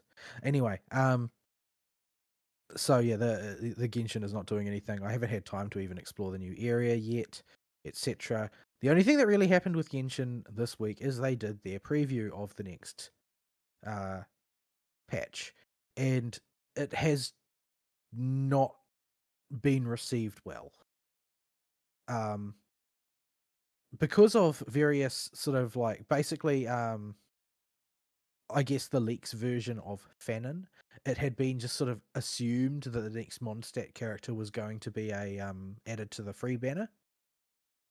It was just like it was a case of sort of Chinese whispers where it went from like a speculation to a rumor to a confirmed, but there was no actual confirmation. But everybody just assumed it had been confirmed because somebody had said it was confirmed. It wasn't. So Lowen is not a free character. Or at least, if they are planning to move him to the free banner, they have not given any indication in this preview that they have any intention of doing so. Then again, maybe they wouldn't, but there's no evidence even from the leakers of the last couple cycles that it's going to happen. It's just something that people seem to have blindly assumed would be the case. So that was not well received. The entire preview but they basically, as usual, they devoted the last like 10 minutes to Millie Astro Wonderland that nobody cares about. And there was no section on whatchamacallit, QOL improvements to the game at all because there aren't any. And so the whole live stream was like 5 or 10 minutes shorter than normal because they haven't done any quality of life work at all. The characters that were previewed were rather underwhelming. Being Nicole, who is just basically Bennett, whose zone follows him around, type of thing and function. There are a few other things that she does, but they're just kind of not particularly interesting. Like, she just seems like a very bland character to use, much in the way Varka is an incredibly bland character to use. Like, it's just that I don't see. Like, if you really, really, really love Nicole, you might pull for her. If you are really hell-bent on building the Varka team, then you might pull for her. But there's like literally no argument to pull for her because Bennett exists in any other context. Maybe if you got a Because character she's that not just a really significant. has trouble with the Bennett circle but would like the Bennett buffs. Yeah, like maybe if you want to run Yansan in a Bennett team, Yeah, or which I presume doesn't work very well. yeah, the Verisur Yansan's working together with Bennett. It's hard. Casca's hard with it because it's very hard to tell when you're in the circle. Cloranda's also quite difficult to stay in the circle. But if that's her only utility, that's not enough. No, and that's the thing. Like, her numbers are not good enough to justify like being another Bennett, because the numbers to beat Bennett, your numbers have to be stratospheric, and hers are not. there's always the opportunity for them to rescue her with some other, Hex and Zircle character that synergizes with her in a unique and particular way, but there doesn't seem to be any extant indications that that's the case. Maybe somebody will discover a team comp where that's really, really important and valuable to have Nicole, but nobody's reported any such thing. Lowen's skills functionally don't seem to synergize with anybody. He's just a straight up cryo DPS, which is, part of why people were so comfortable assuming he would be on the standard banner. Like, his main mechanic is that he gets competitive basically when somebody else in the party does a big hit. So, like, say you have your Mavwika and she does her patented 6-figure damage, and then that would trigger a sort of a gauge thing for Lowen because he's hyper competitive. Or something. I don't really know, and I lost interest very quickly because they couldn't really point out any synergies in his kit. Also, the Ian voice actor, who was doing the introduction for the character on the live stream, he is a charisma black hole. He seemed really uncomfortable with the whole idea of doing a live stream, and it was like incredibly awkward. It was like listening to like Shinji Ikari in real life sort of thing. That's cruel. Like, really just awkward. Like, I felt secondhand embarrassment listening to him. Yeah, not good. Especially considering the other characters were like the very effusive voice actresses for Lumine and Alice, who completely overshadowed him. Yeah. Lumine's voice actor is known for being a goober and having But prime girl center of attention syndrome. yeah, so that wasn't particularly good either. They did introduce also Prune, the new 4-star, who is a self-proclaimed witch hunter who is trying to get revenge on Alice for something they didn't really bother to explain. It's gonna be something dumb. I'm sure it will be something dumb. But basically, it sounds like that over the course of one of the events for the patch, she meets up with Klee, who has founded what she refers to as the Little Hexen Circle, and has roped in Yao Yao and Chi Chi and Sayu and Prune to be the other witches of the Little Hexen Circle, which seems kind of awkward for a witch hunter. But yeah, she wants to be just like Mommy, so she's made her own coven of Hex and Zircle, and they will do stuff to train to be better Hex and Zircle members. I guess. Gonna strap bombs onto the hell base is what she's gonna do. Yeah, that's gonna be a war crime waiting to happen. Sounds extremely probable. Going to need another report on another terrain feature disappearing from Mondstadt. But yeah, so there's no new area for this. They are introducing a story quest for Lowen and supposedly 2 Archon quests in one patch, which seems kind of odd because they could have just put another Archon quest in the previous patch to avoid it being super, super, super, super dry, which it totally is. But they didn't do that. Hopefully they're not like just really titchy ones or something. And neither of them appeared to be flagged as an interlude. They were both like Archon story, Archon quest. So yeah, not really sure what's going on there, but a lot of it will take place in Sumeru, involving the Sumeru crew TM. Sumeru Krumeru. So yeah, all of your favorites will put in an appearance. It seems like Cole in particular is going to be very central to the story. It also seems like if you haven't done Sumeru, nothing's going to make any freaking sense. All the King Deshret lore. All Butterfly Girl Jet lore. is also a major character. Jet's also a major character. So, yeah, gotta do that. Gotta do that stuff at some point. I haven't finished Jet's bit yet. I've done sort of like the first half of Jet's quests, I think. So she's joined a different tribe now, but I haven't followed up. Yeah, Um, I've done it all in like 1 week of multiple day shots, and I do not remember very much of what happened in Request specifically. but it seems like Nefer has grudgingly been dragged back to Sumeru because she happens to have the knowledge they require to resolve their current issue. Even though she was intended to never return, she's sort of been hauled over there, and it looks like our boy the Ibis King is also going to get some screen time. Oh boy. Or the Ibis Cat, I guess, these days. But yeah, so Sumeru Kurumuru, to be sure, which I'm sure means that there's going to be more bad puns as well. Sino is really and the bad only. jokes. Yeah, Sino is really the only one I look forward to whenever they bust the Krimaru out again. But yeah, that seems to be like the major focus there.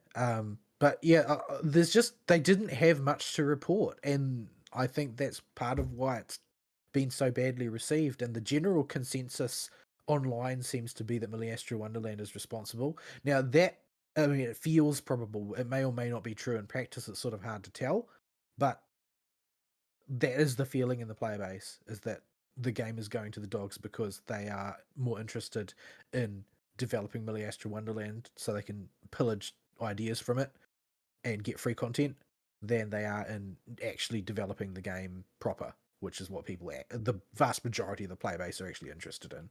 So yeah, I'm not really surprised it was poorly received, but it was very poorly received, or so it seems. Like, nobody is hype about Nicole or Lowen at all.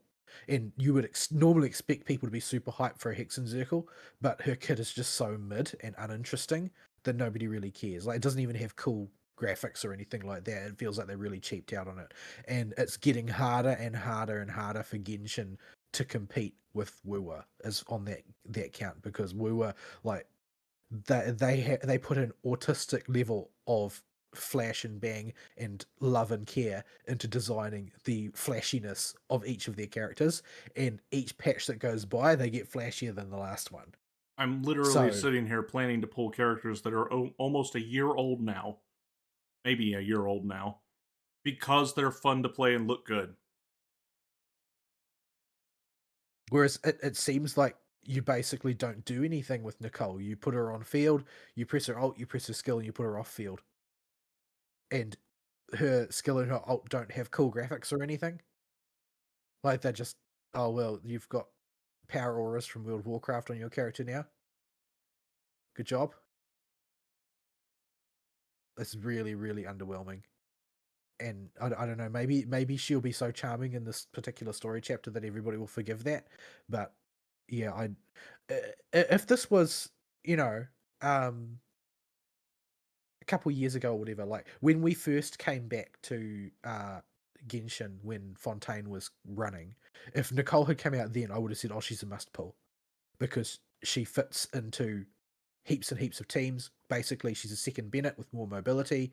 She has the ability to summon Selays to lead you to treasure chests.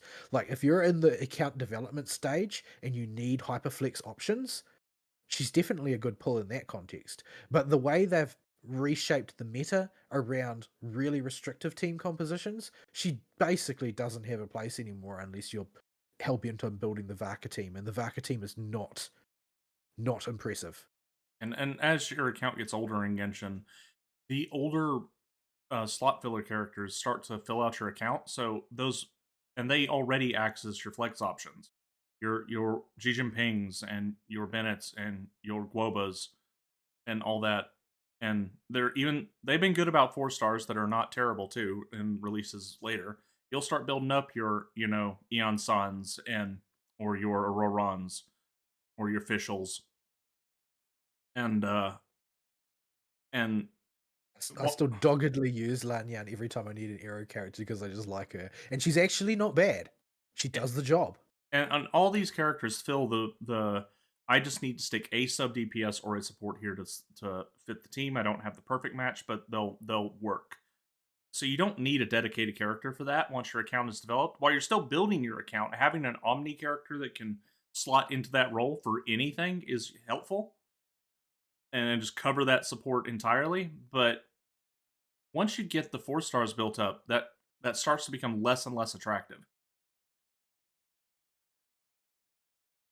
This is also another patch which we're looking at a pull count, a premium pull count of like 60-ish, which is not even enough to hit soft pity. That's awful. And yeah, this is the second one in a row that has had been at the 60-ish level. The one before that was in the 70-ish level, and the one before that was also in the 60-ish level. Since the big finale, there have been very little in the way of primos in the game. They've it's just completely dried up, and there's been lots of arguments about it. About oh no they budget their pulls per major version number, not lesser version number. So yeah, there's still time for them to do more. But from all accounts, they're not doing a 0.8 patch. So it's a patch shorter, and we're under budget for what we would normally be getting in primos. And the pulls have had a higher rate of must pulls per comp than before. Like it's true that there are some slot fillers, like you can for instance, what's his name? Iluga is a premium character for a Baizi comp. But that's just one. The others are not really very premium. Everybody else needs particulars. You can get a lot of mileage out of what's her name, the little girl, whose name escapes me know. all of a sudden. I know, that's the one. It's like the name was stuck in my brain, and we're not doing a who's on first skit here. I mean, but I know you know who I know is. But so there are 4-star options to break that up, but you can only use those so many times, obviously, and that's not really a good reason to completely ruin the rate of Primogem delivery, because what I'm seeing generally is people just becoming incredibly frustrated that more and more they feel like they don't have a choice but to pull a particular character, but they just don't have the resources to do it. And there's one set of people who are just white knighting everything that Hoyo do in Genshin, and the other set of people who are just like, well, they're big spenders anyway, so they don't really care. They're going to spend as much money as is necessary to build the comp they want. So that middle cut of normal people is being very left out at the moment, and they feel very left out. So yeah, the mood is not very good generally. Like there's going to be an exodus of people like Aristeel who are just sort of like, I don't have time for this if it's not going to respect my time. I'm a bit fed up. We'll just give it a break for a while. There's plenty of games in the world to play. That's going to become more and more common, I think. Yeah. Like last patch, if you told me that the primo count was low, I could be like, okay, well they released a whole new region, so maybe they're making up for it with that. But this patch, they don't have any new region, and it's still the same primo count. Yeah, it's very, very strange that it seems to have been culled so far. I don't know if they're saving their primo budget somewhere else, or whether they just cut the primo budget. But yeah, so there's going to be only one more character to drop. Everybody is betting it's going to be Sandrone, that she's going to make a resurgence, because there's no one else it can be basically at this point. There's no one else who's been introduced to the story who has a playable character style model. I don't think they're going to let us play Dottore. So, yeah, there's got to be a plot line where Sandrone comes back. Gonna be. I mean, she's a robot. Having them die for realsies is kind of awkward. So, yeah, no, it'll be Skirk's husband. Skirk's not married. Skirk, the voice actress's husband. Oh, really? I mean, I guess they could.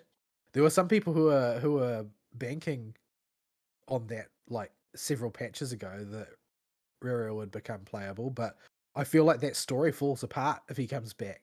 This is the level of confidence I have in the Genshin team right now. At least you can make excuses for Sandrone coming back. But yeah, it's not in a good place right now. Genshin is not in a good place right now, and it seems like they are kind of in denial about that to some extent. And they're not they're not in a position where they can, give out a 4-star selector or a 5-star standard selector and that will mollify people. That won't mollify people. What they really need to do is just pick up their game, to be quite frank. That Prem account needs to be up to the point where people can at least hit pity once per patch. Like, most people are happy with that. That's like ZZZ and HSR offer a little bit more than that. That they're like a pity and a half per patch, roughly, the both of them. Mm-hmm. The ZZZ is nearly scratching hard pity after losing a 50-50 on some patches, usually not, but sometimes if you buy the battle pass and the daily thing, you could sort of nearly touch being able to guarantee a character. But and Star Rail's a little bit below that, like you get about a pity and a half. But Genshin is like, you've got maybe, if you want to pull the first banner character, you've got maybe 40 or 50 pulls to do it tops, and then you're toast. So yeah, they need to get a handle on that. I don't think that they can maintain momentum if they rest on their laurels like this. I know that the money from gacha companies largely comes from whales. It doesn't come even from people like Aristeal and I, who buy quite a few battle passes, who buy quite a few daily things in at least a couple of the gachas at a time. Like, in terms of a demographic slice of the player population, we are pretty minor contributors to their revenues compared to the whales. We are like, might classify as baby dolphins compared to the whales. And just the raw, if you just compare our numbers to theirs. I mean, you're starting to enter the competitors bracket on ZZZ. It's actually, you mentioned it before. The thing with ZZZ is, I've only bought currency. I mean, still a lot of money, but I've only bought currency about 5 or 6 times for the big 100 pack, because they're just way better about making sure I have just enough to get by with a couple big purchases, or like a few big purchases if I want to keep the pulls going. They make you feel like it's not out of reach. I've spent quite a bit on Star Rail, probably a little bit shy of what you spend on ZZZ still, but because I tend to embark on ambitious and insane vertical investment projects when I take a real shine to a particular team, I went pretty deep on the Firefly team. The Firefly team is almost as kitted out as it could be as far as Eidolons within reason go. I just need one more at this point. If I get Fugue E2, then that will be basically all of the Eidolons that one would reasonably attach to that team.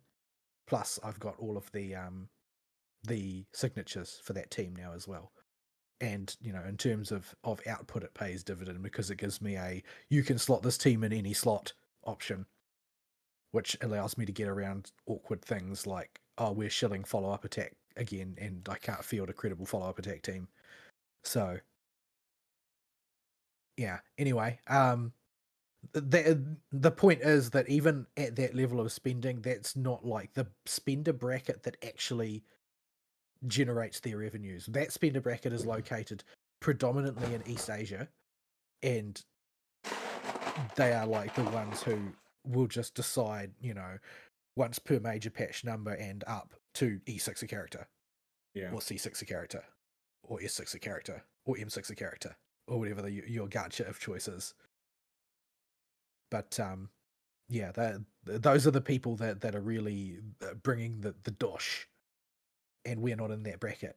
And the people who are really being hurt by Hoyo's decisions, as far as Prima Gem flow is concerned, are also not in that bracket. However, that player base is what generates your game's notoriety that allows you to attract the big spenders. If it's a game nobody plays, the big spenders won't hang around, because, the mentality of a lot of the big spenders is to have the best thing in the community, but if there's no community for them to have the best thing in, they will gradually lose interest. It's like there aren't that many of them who do it purely for waifu and don't care what anybody else thinks because it's their waifu. Like, that's actually less common than you might think. I really like Navia, but she ain't enough to keep me playing your game when you're just... Genshin just doesn't give you enough to feel comfortable with your currency count ever, unless you're really just mad saving because there's nothing you want on multiple banners in a row, which does happen a lot Yeah, in well, Genshin. Actually, there's yeah, just a it does happen. That's why I pulled for Lauma's C1 was because well, I've just got these premium gems kind of rotting.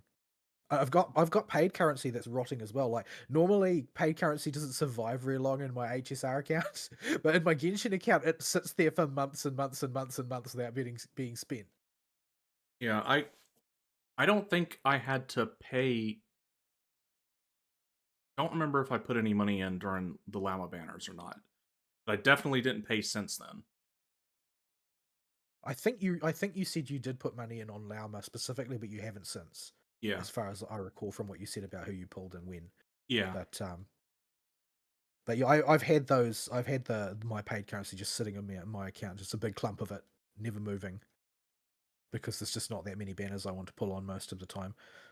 yeah. Like And it's sort of like casually earmarked to get constellations for Zubai. So we'll like, see. Maybe I'll want to get maybe I'll want to get Sandrone when she comes out, since she's almost certainly going to be the whackbot of the patch.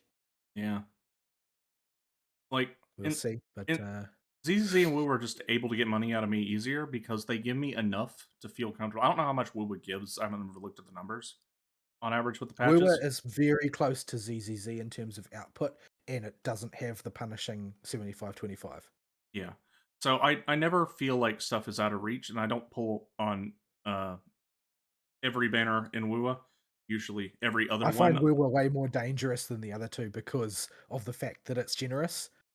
It's Yeah. like, well, I just feel like I'm getting stuff all the time, and I'm like, oh well, I just put a bit more money in, right? Because I keep getting things. Like, oh, I just go to the coral shop and get some wave bands. Oh, well, this character. Oh, there's no 75-25. I can just throw some pulls at the signature and get the signature. There's no what could possibly go wrong. I Yeah. can't lose the 75-25. So you end up on like in a really pulling mood when you pull on Woowa.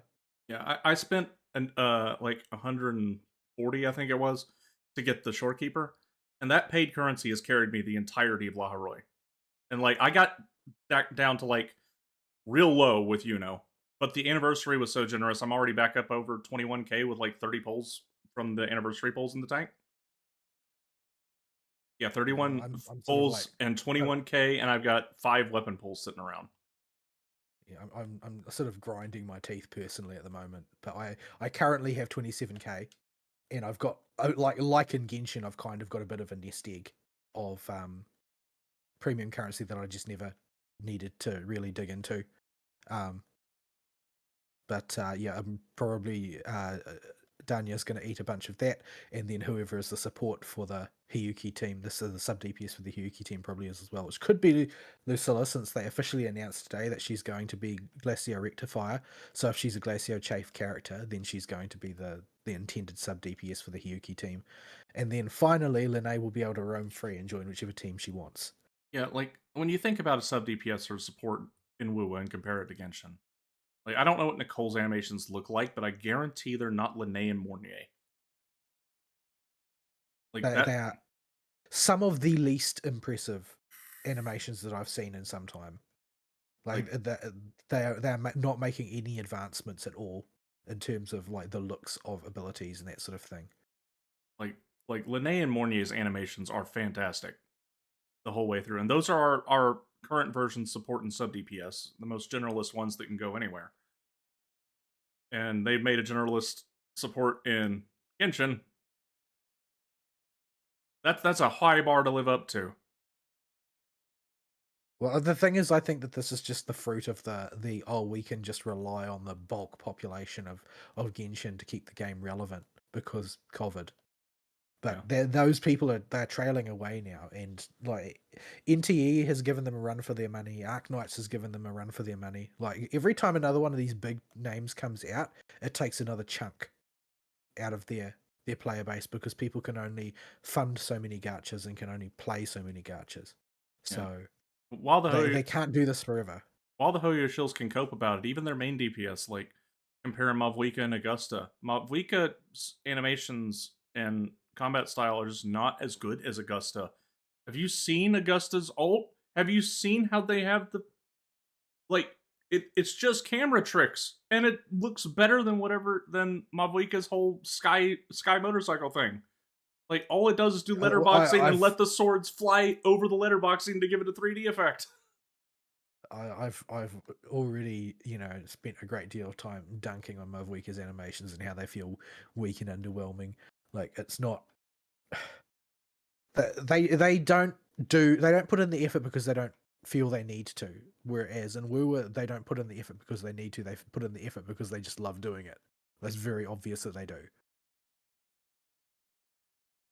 But Anytime I think of comparing Genshin and Woowa's animations, I think of Linnea and the Rainbow. Like that's the one that comes to mind now that we're in La Roy, because there's negative reason for that rainbow to be there and operate the way it does. But they did because it's fun. And Genshin just doesn't have any of that in their characters.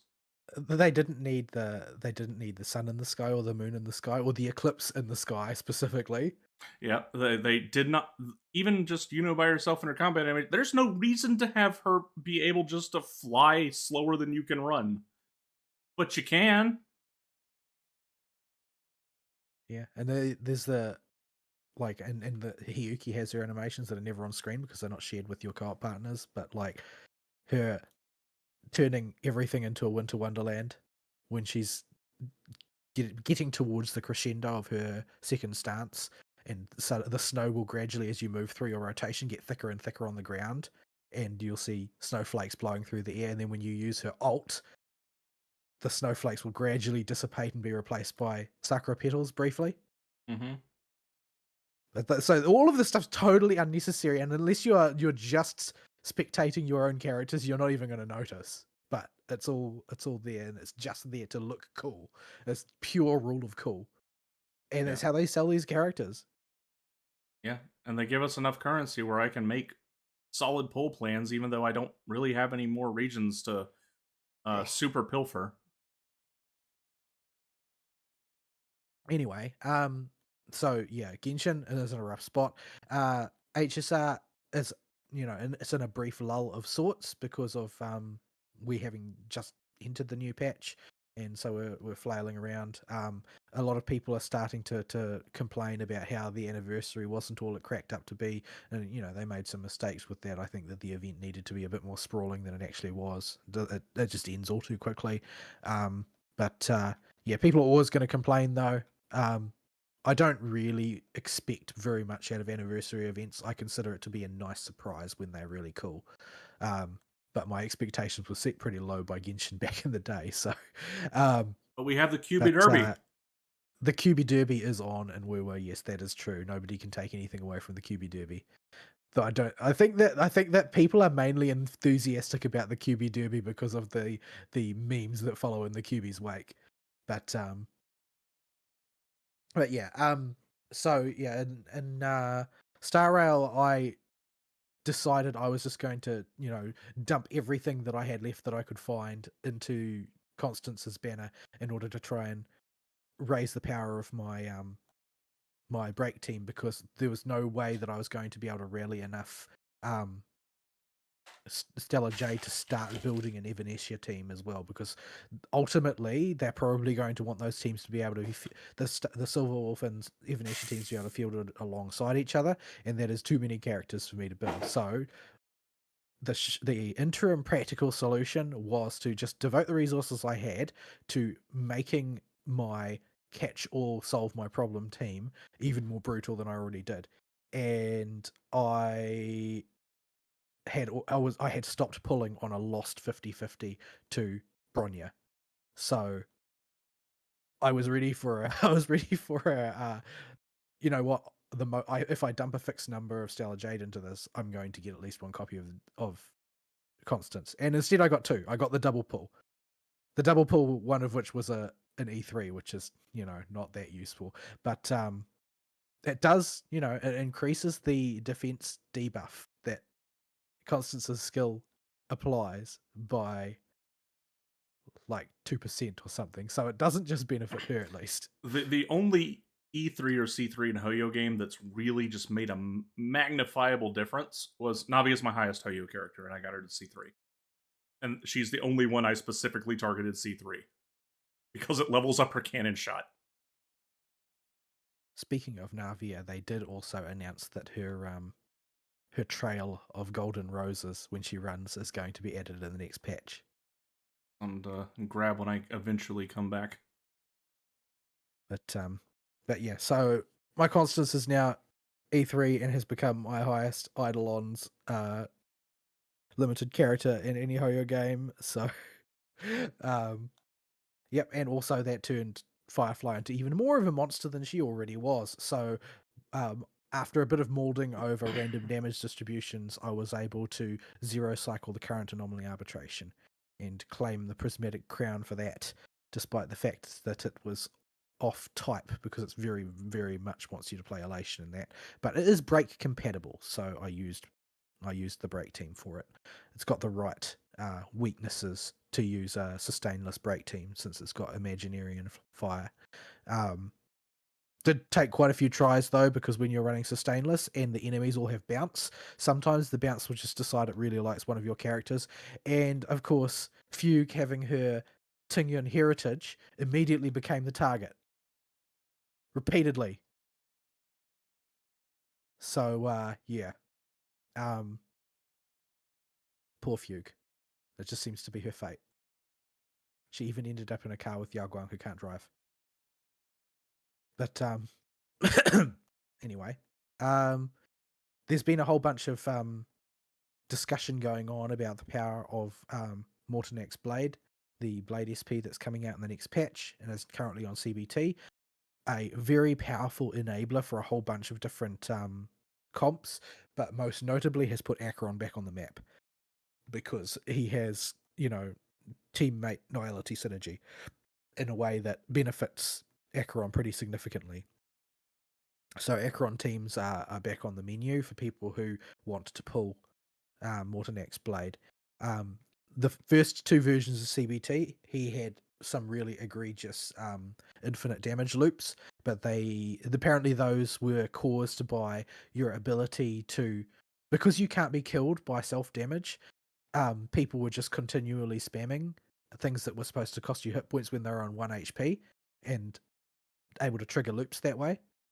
So they've made it so that basically the abilities don't work if you're on 1 HP. Yeah, so they've fixed those in CBT3, but they still gave him a numbers tune-up in CBT3 and a survivability tune-up in CBT3, so he can reclaim his health a bit easier, since he's he's still a cuts himself character. Yeah, I've been kind of enjoying the way that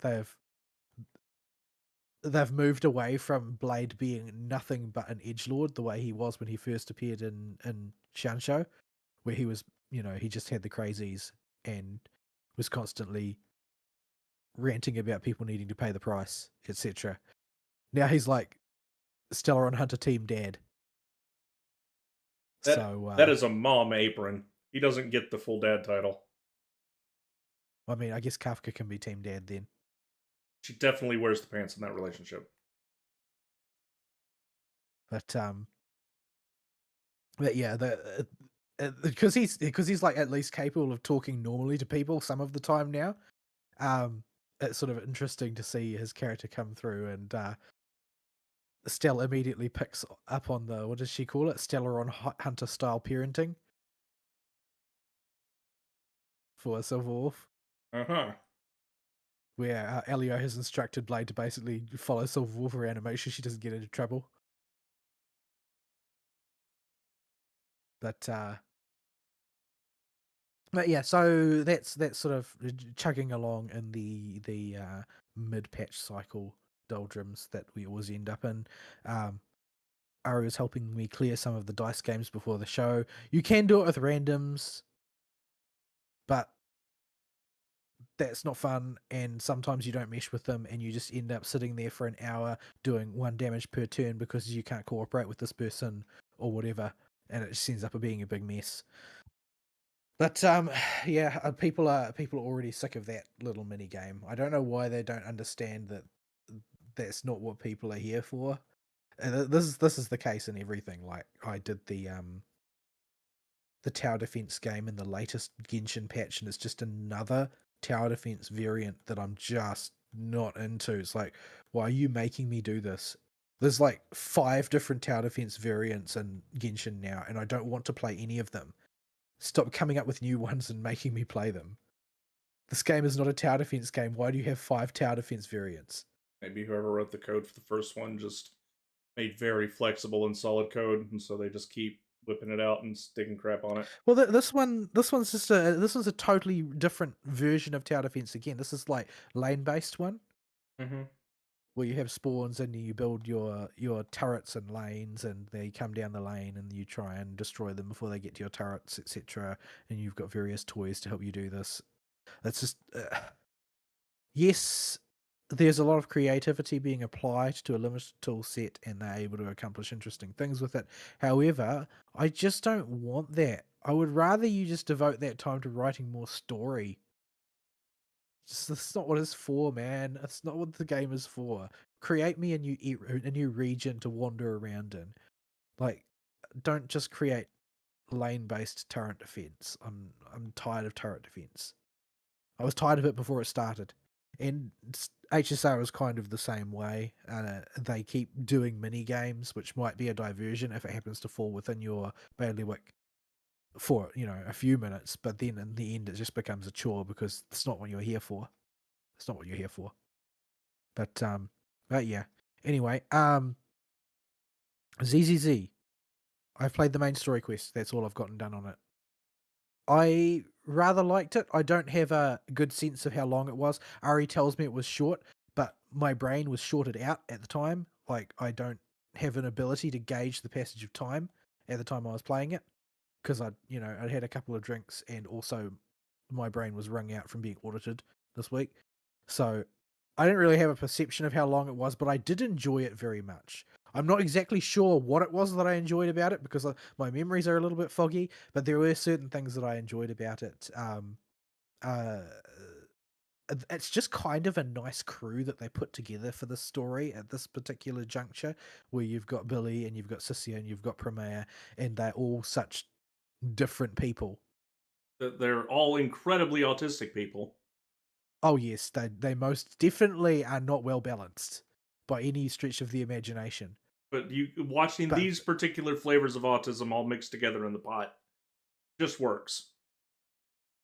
A lot of things about it felt like happy coincidences, like the fact that none of their kits mesh in the slightest, meaning that the combat feels sort of like disjointed, desperate, chaotic, and more importantly, at least lasts a chunky amount of time. Yeah, and I like this a lot when I was going through the combat sections where they force you to use all the characters, because you have Kamen Rider Billy and who does the motorcycle combat thing way better than Mavwika does. Not even close. Yeah, and his rupture style damage based on Yo-Yo and his HP and all that. You have Promea, who's an anomaly DPS or sub DPS character, and Miss Hiss, who's an electro attack damage amplifier. And also Miss Hiss. Yes. That's reason enough to take her. Well, you're forced to take her. You have to take these 3 characters that have 0 synergy with you through the entire story quest. They have negative synergy. No part of their kits help each other. And not even accidentally. Like, you just can't make this work. But it just don't happen. But it's so chaotic that even at the end, where you were sort of invited to use anomaly, it still ended up being Billy that triggered the anomaly for me. Yeah. Like, it's just it accomplishes a few things by making the team disjointed. Number one, it makes it feel like we really did just cobble this team together out of whoever was around. Number two, and that serves the narrative. Number two is it makes you able to sit and spend time with each individual character and figure out how they play, because you're not blitzing through stuff with team synergies that are getting out of control and blowing up even baby mobs. You have time to sit down and like figure out what their combos do and all their moves do, and see what kind of numbers each button puts out and how each button feels to use. This is stuff you just don't get. Promare around in their underwear. Yeah, you can do that if you want. You can also just throw Miss Hiss up in the air even though you already pulled her because it's funny. And then the biggest boon this has is when it came to the marathon boss at the end of this chapter, because we're at the end of the point, the 2.0 era. This is the last 2.x patch. So they ended it with a big finale boss. That's a big three-phaser, super long finale type boss. And very important to the story going forward. Yeah. Because the characters don't synergize, you can't blitz this guy down. He's going to have a lot of HP, and you're going to get a lot of intimate time learning this boss's moveset patterns and just engaging with him as a boss. And that feels really, really good and fitting for the final boss of a chapter.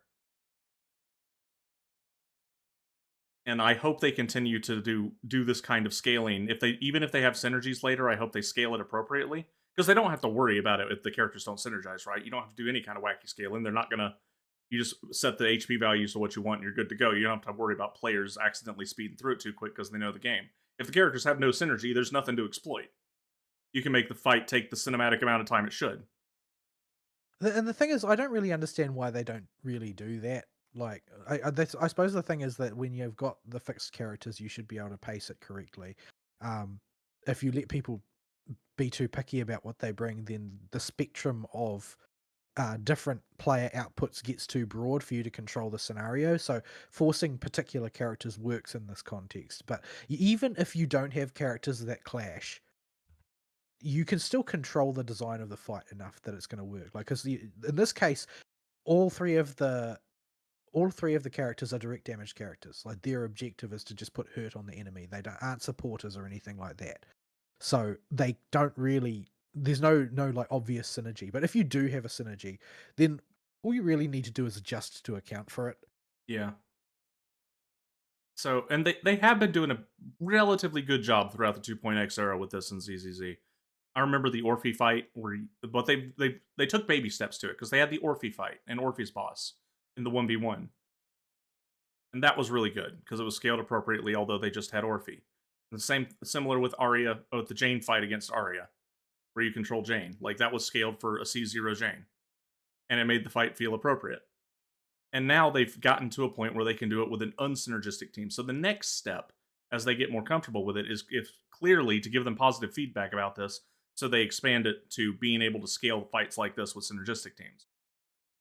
Because this fight felt really good as it was. Yeah, it was a very enjoyable fight, and it felt sort of it had the level of gravity and momentousness that you expect from a sort of a capstone boss fight for a story arc, which is about to move into the next phase, where everything is big. And every time I thought it was over, it was not over. Yeah. It was really well done. Also, if you play in English, you get two of the best English voice actors. You get Miss Hiss and Billy. And that's just a fun time. Because both of those characters and their actors just eat all of the scenery. AXO completely goober.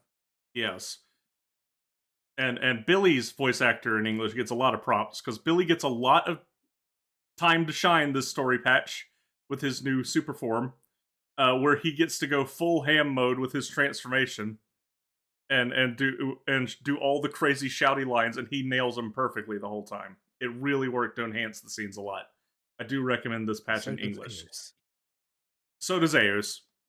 So Billy's transformation scene is Billy standing in front of a bunch of ethereals after tapping his chest, and it shows the dramatic, what you'd expect in a Super Sentai series transformation scene, while the camera's focused on just Billy, and then the camera pulls back to show that Billy's just kind of standing there with his arms out, and there's nothing going on. But Eos is totally... You have to do it. But Eos, your little Bang Boo buddy, is totally enamored with this and is trying to copy him, if you look at him in the cutscene. I can elucidate on this one, Fern. This is what's quite funny. Those are pictures. Pictures. You see Eos notices, and then Eos starts copying.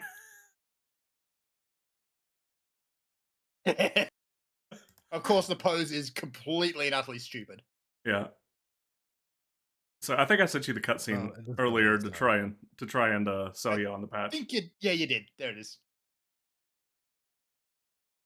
But yeah, that is our silly live animated cutscene of the patch. The serious one right before the boss fight leans very heavy into body horror and the way the stuff happens. Don't go click on Deadly Assault; it will spoil everything if you have not done the main story yet, because you know the final boss very intimately, probably better than you know most characters. But yeah, it was. Although we don't know anything about the why of it. Yeah, But yeah, so we get to we also get to see Remiel put her plumage on full display, no pun intended, very briefly.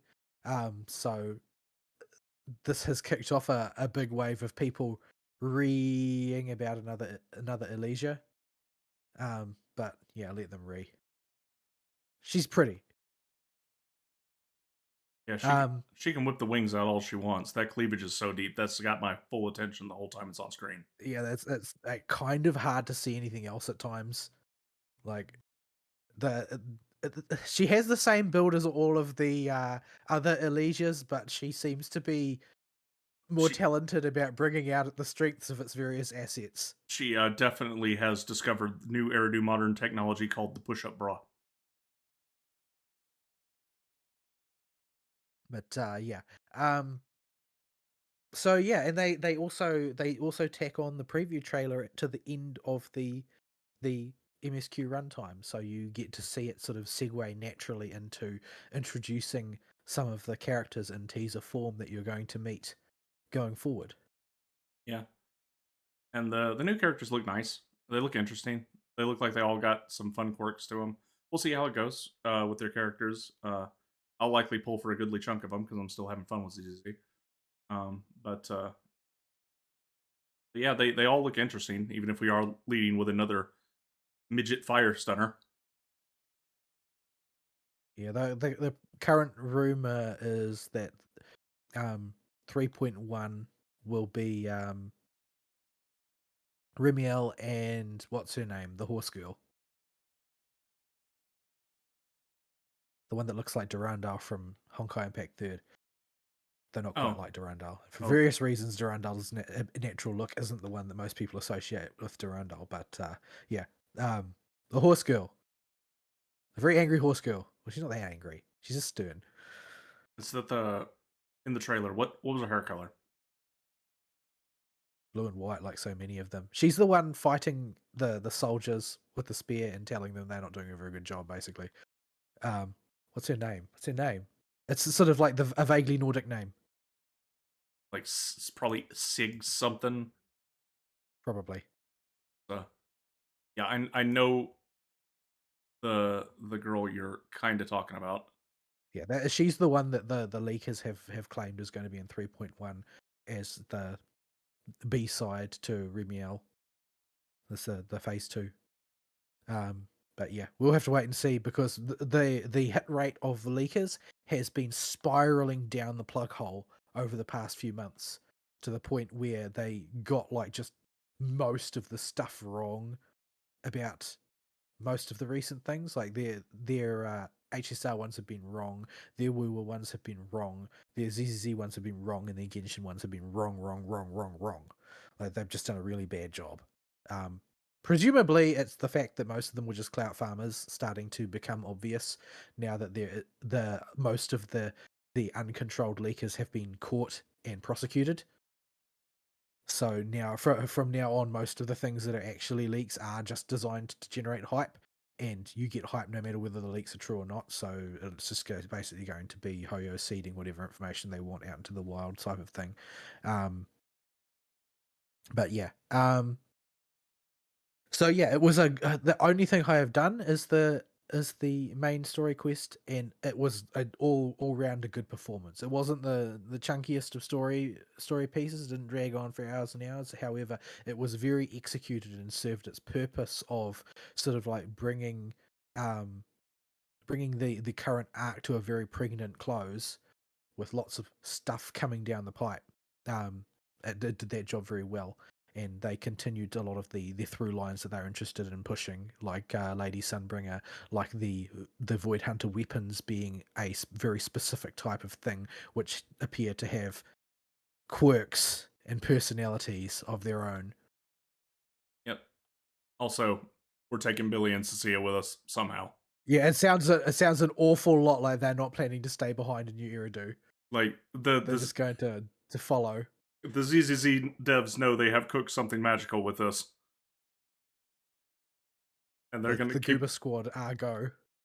Yeah, and I posted the screenshot I took where I was like, "Yes, they're coming." It just, I got screenshots for days about this story because there's just so many golden lines throughout it. But just Cecia's reaction to seeing Remiel inside of the outer ring. And then she proceeds to be paranoid for like the next half an hour about whether or not she's going to take too much offense to being called a bad lady. Yes. And I did do Chaska pulls for Permea, didn't get her. But it was all because of this one line. Didn't get to pet the little snake. That's like that was what like when I said, "Oh, she's definitely autistic," then isn't she? Mm-hmm. So this is not the normal reaction. You've just you've just butchered a bunch of people, and a child has just run screaming from you in terror. And you just wanted to pet Chalky. Yeah. Well, I guess it's ambiguous. Maybe she wanted to pet Cecilia. I mean, yeah, it would work either way. I do tend to end up watching Chalky in scenes where Cecilia appears, though. Chalky for MVP, though, he ain't afraid no Void Hunter. He's gonna stick that tracker on him. I particularly like that the way they make Cecilia competent and accomplish something isn't her, it's Chalky. Good old Chalky.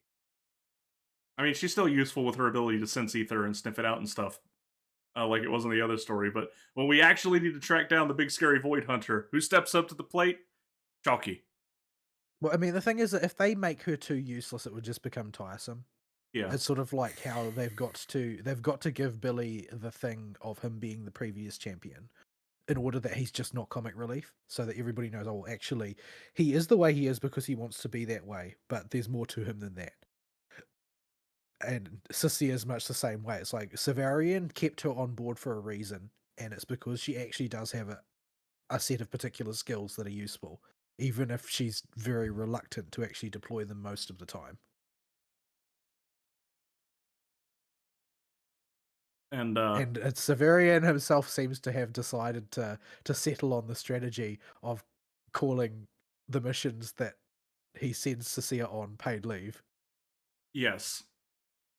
We also get a ton of Miss Hiss in the comic book strips this time. And there are some absolute gems here that I took pictures of just girlfriend having some very memeable reaction images. And not being in anywhere like Arlecchino. No. The chapter opened, though, with probably one of their best funny cold opens, where Fairy is trying to identify Ramiel, and eventually they get back, Fairy's found some stuff, and this is the response that she gives.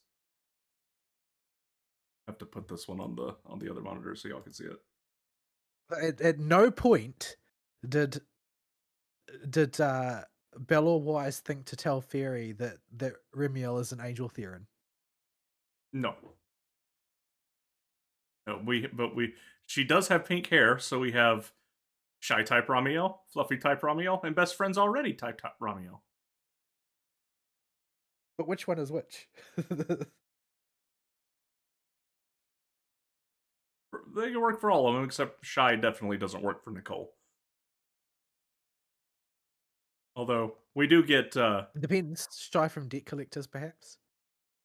Possibly. We do get this screenshot of when Billy figures out what Nicole has been up to, she sends him a picture, and it is a bunch of Bang Boo riding the Night Boo mounts, which are merry-go-round ponies on pogo sticks, chasing after Nicole because of They're presumably, like the children's playground equipment thing, right? yeah, with little springs on the bottom instead of being anchored to the ground. They're chasing after Nicole because she's presumably in debt to somebody. Yeah, but uh I think that the decor there and the fact it's full of bamboo suggests that she's found a way to Rose Khalifa already. It's possible. People do like Nicole. Because that doesn't look like normal it doesn't look like the normal architecture of New Eridu. Yeah. So it's possible she's up there. It would give Billy a place to take a break to when he's not directly involved with what's going on as well. Because remember, it sounds like she got cut off rather than deliberately going silent when Billy was asking for permission to get half a year's advance pay. Which he used to pay for the Power Rangers upgrade.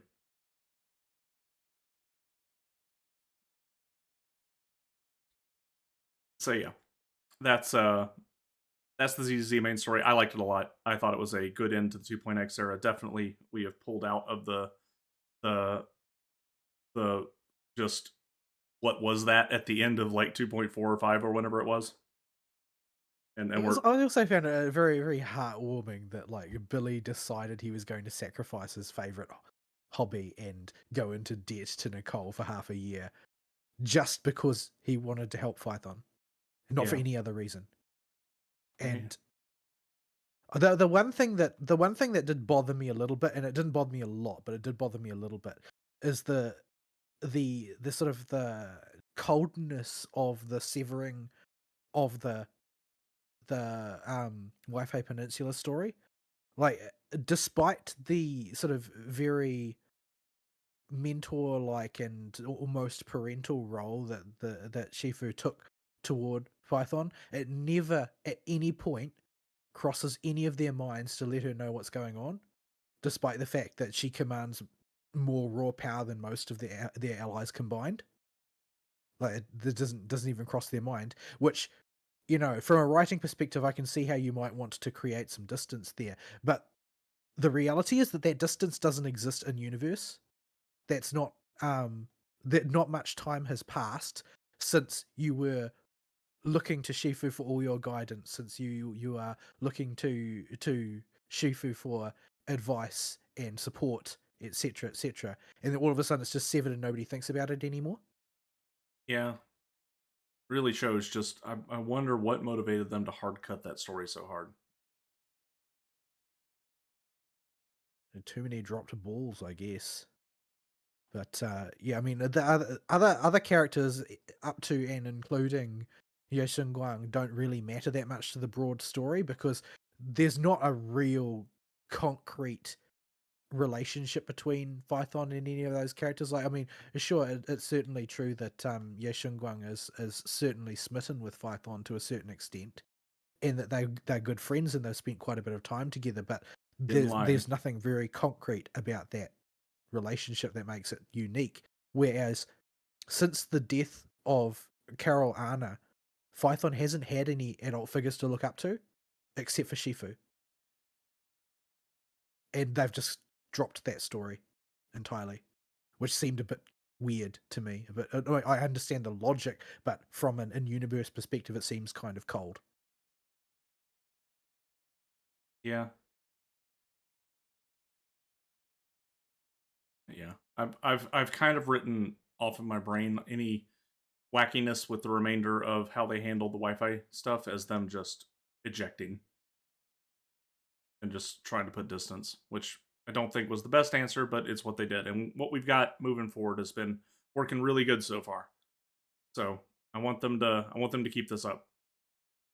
Can they? A lot of the last two patches has been carried on Miss Hiss for me, and just how good she is, not just as an English voice actor, but as a character.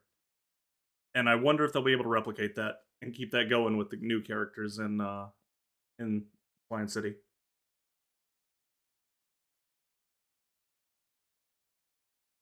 We will have to wait and see what they do.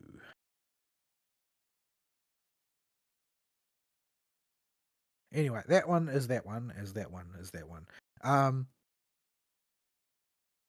Let's see. I don't think that there's really. I haven't had chance to do any real side questing or anything in Woo, so I don't really have any extra things to talk about there, and I haven't done the Bang Boo Zootopia thing in ZZZ either, so I can't talk about that. Yeah, basically that's pretty much the roundup for me. I don't think that there's much else worth covering because I haven't spent enough time. I've been too busy basically trying to sleep off the hangover that is auditing. Blah.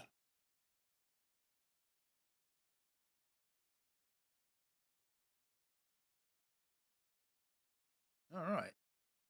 Unfortunately, I don't think there's really a whole lot of news in this week either. So there's a little bit. Little bit. Oh, also, before we totally get off of ZZ and Gotcha, we figured out who Miss Hiss's voice actress is. Oh. It's the same one that she doesn't have a whole lot of prominent roles, but she has one Genshin role, and you will not guess it. Except that I already mentioned it this show. Yeah. So yeah, we got. Did you mention it during the show, or was it before the show? I can't remember. Yes, I did just now. Oh, Like okay. less than 5 minutes ago, probably. it probably just went right over my head then, or maybe I was trying to find pictures. But yeah, freaking Arlecchino's voice actress. That's ridiculous. Girlfriend's got range. Yeah, I guess I don't know what Alakino sounds like, so Yeah. So yeah, there's that, and then we can move on to the proper news. The big news this week was this. Well, there's a couple of things. First was the launch of the Steam controller for the hour it was around. Yeah, it sold out basically immediately. So it came out at a time when I could, take a lunch break and try and get it. And I put it in the cart at lunch and was mashing by and eventually got through. So I got one. It's on the way. It'll be here on the 14th. So middle of next week. Or was it the 14th or the 12th? Might be the 12th. But yeah, it's been shipped and it's on the way now. It just shipped today or yesterday. People were having trouble ordering it. Now, there's a bit of misinformation going around. The biggest piece of misinformation I saw was there was no purchase limit. It was 2 per customer. I don't think there was any other restrictions though. And so in response to this thing selling out as fast as it did, though, Valve has had to make some changes for the upcoming one. For the upcoming restock. And that basically what they're doing. Yeah. Be 1 per customer at that point. Yeah, it's going down to 1 per customer. Customers that have already purchased the Steam controller are not allowed to purchase it again. Your account is required to have existed on Steam and purchased something before April 26th, I think, of this year. And and what else? What's the other restrictions? Right, instead of a rush to mash the button and just buy out as many as you can, instead what you're going to get is you're going to get a queued system. So when it comes time to purchase, you queue up, and they will send out a certain number of invite to purchase emails, and you can make your purchase then. And if you don't respond to an email within 72 hours, that invite is revoked, and the next person in the queue gets an email. And this will continue all the way down the queue until they run out. So this is aggressive anti-scalper measures. Yeah, because what happened immediately was the Steam controller was one of the biggest scalping victims. eBay listings for 3 times the cost started popping up immediately. In fact, so many started popping up that the eBay prices kept getting driven down further and further to a point where it was approaching retail price. Serves them right. So the scalpers scalped so hard that they started competing with each other.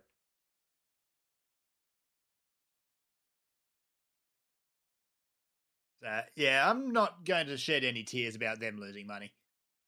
Yeah. But yeah, it makes sense. When the production is in such high demand, just having everyone bum rush the stage really doesn't help. I can understand Steam underestimating how much the controller would sell given their past history with hardware. But people really have been itching to have a controller that just works on PC that's repairable. Yes. Like You can have one or the other right now, and that's it. and most people play all their games through Steam. Very few, unless you play like Fortnite or something through the Epic Game Launcher. I'd say like 90% of the remainder of people that play games on PC, if they use a controller, they play it through Steam. Yeah. Like the only game that will not work with the Steam controller without some jiggering for me is going to be HSR, because ZZZ's going on Steam.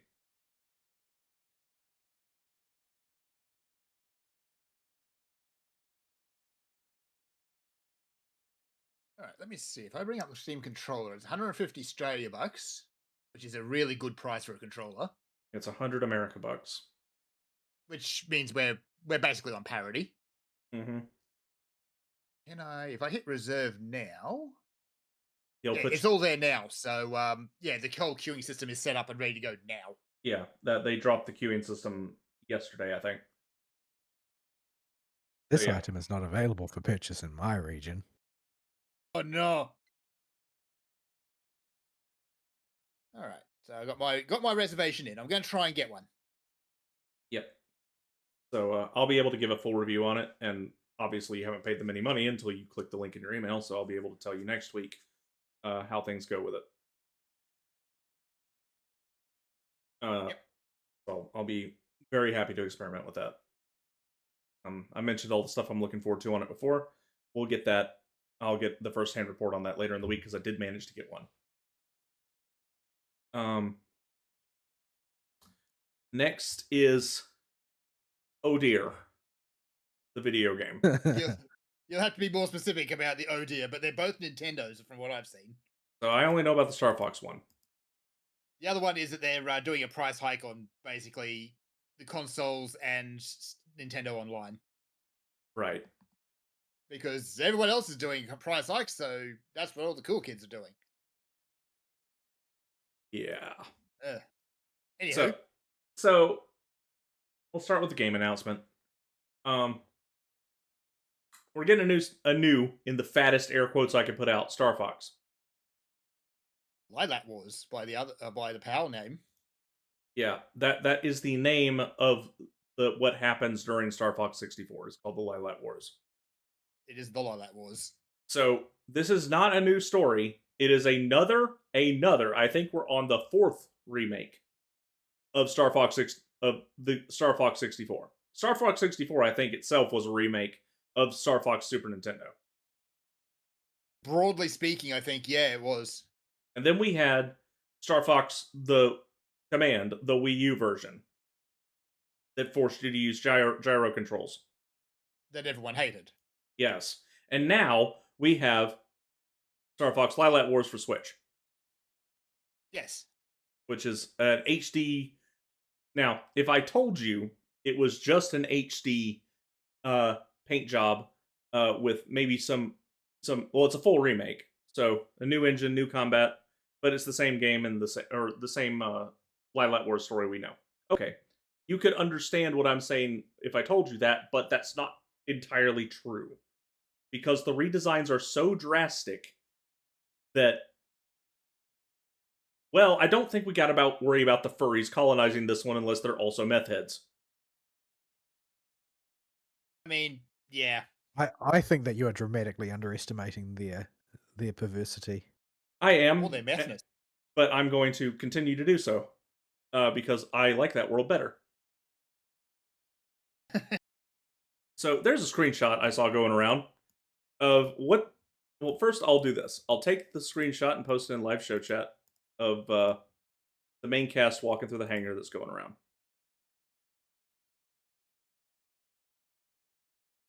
We are going with the very feral aesthetic for the animals this time. Yeah.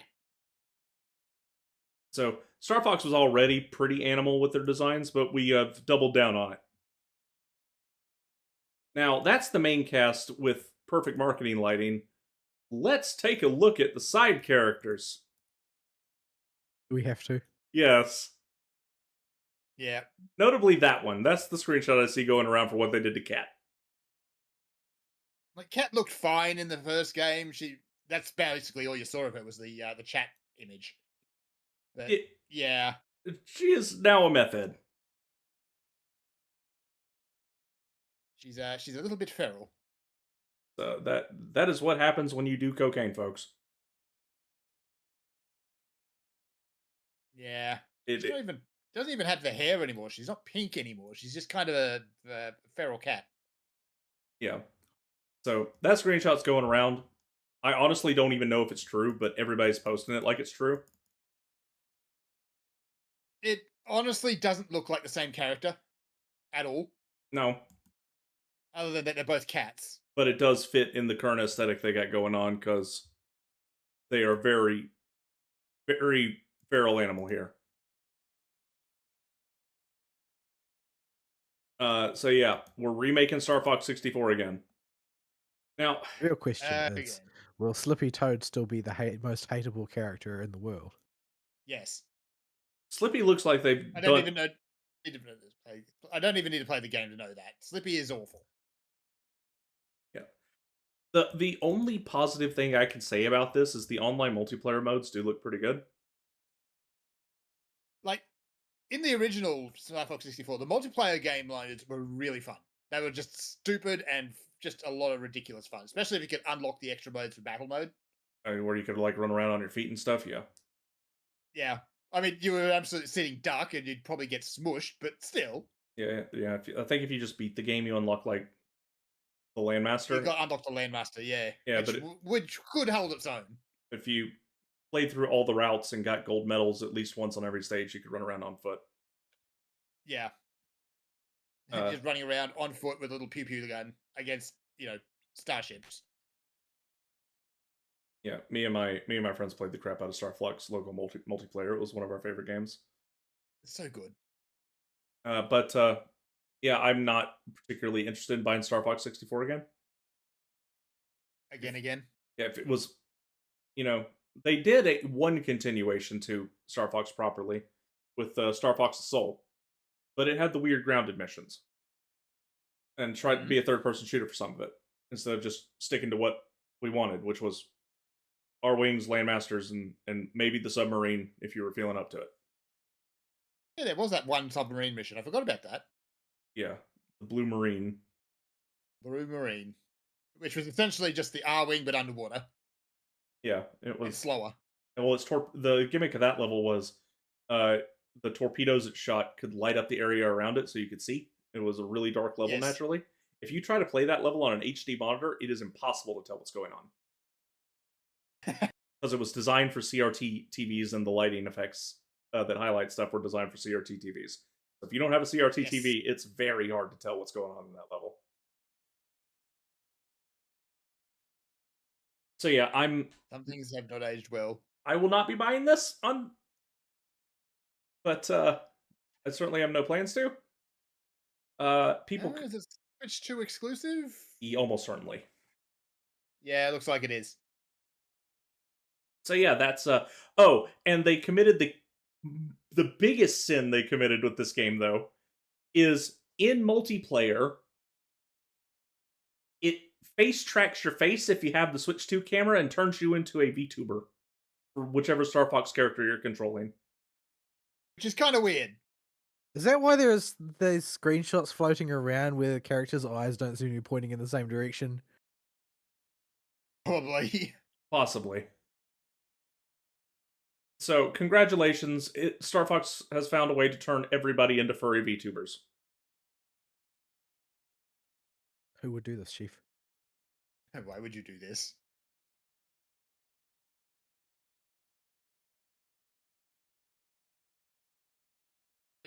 I'm looking through the feature list here, and I'm not really seeing any new content so much.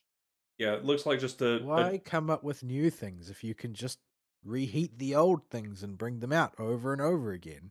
yeah. People could still buy them, so yeah. I keep saying it. Like, I'll take sequels at this point. Like, just stop with the remakes. At least sequels show you have to advance the idea. I think people have been hanging out for a Star Fox sequel for quite some time. Oh Like, yeah, we've gotten all sorts of other things. We've basically gotten everything but a Star Fox sequel. Well, Assault was a sequel. Like it was a proper sequel. So, yeah, No, like but it no, also no, acknowledged that Star Fox Adventures existed. Star Fox Adventures gets a bad rap. It was just a Zelda game. People wanted a Star Fox It, game and they got a Zelda game, but it was a yeah, whatever okay Zelda game.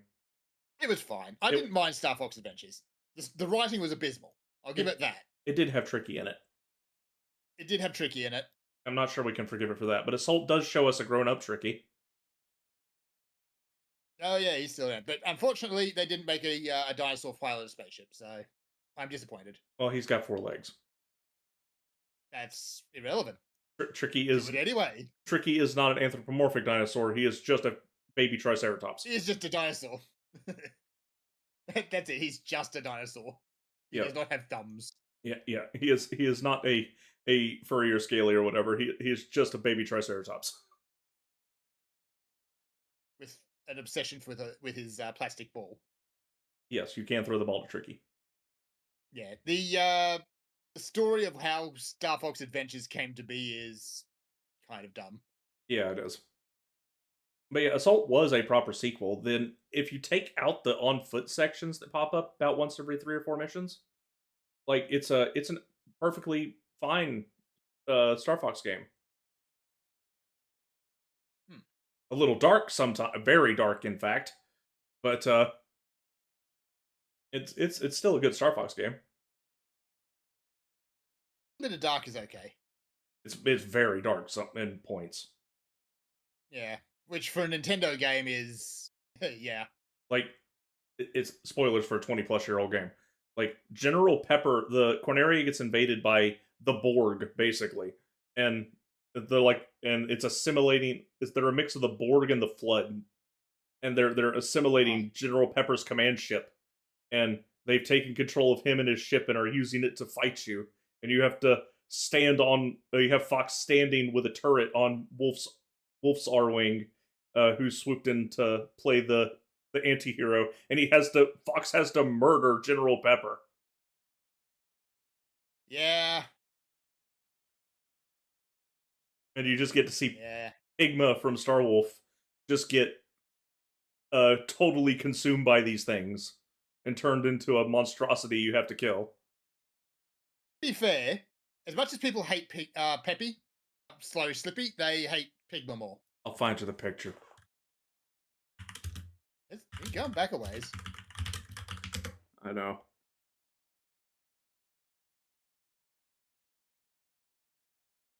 Yeah, Pigma turns into the Pigma Death Star when the Borg assimilates him.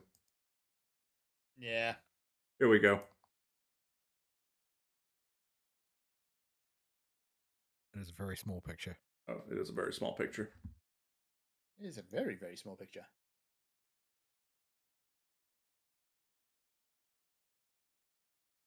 Fine, I'll ask the Star Fox Wiki.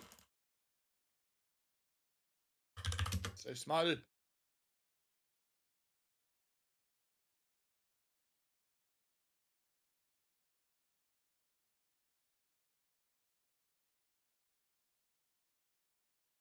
Yeah, Star Fox Command, I don't think actually got a wide release, at least not in the Command- PAL regions. Hold on. There you go. That's a better picture. There you go. It's a bit better. I'm working with screenshots from Glorious 480p. Yeah. But yeah, what do you call it? Command was the DS one, I think. Star Fox Assault was the GameCube sequel. Right. So Assault is the sequel. Command was yet another remake of Star Fox 64 I forgot about for the 3DS. Or no, Yes. the original DS. The original DS. Except I think it had a couple of extra playable characters, and that was it. Yeah, I think it gave us some monstrosities that the furry bait community, I'm sure, fell for.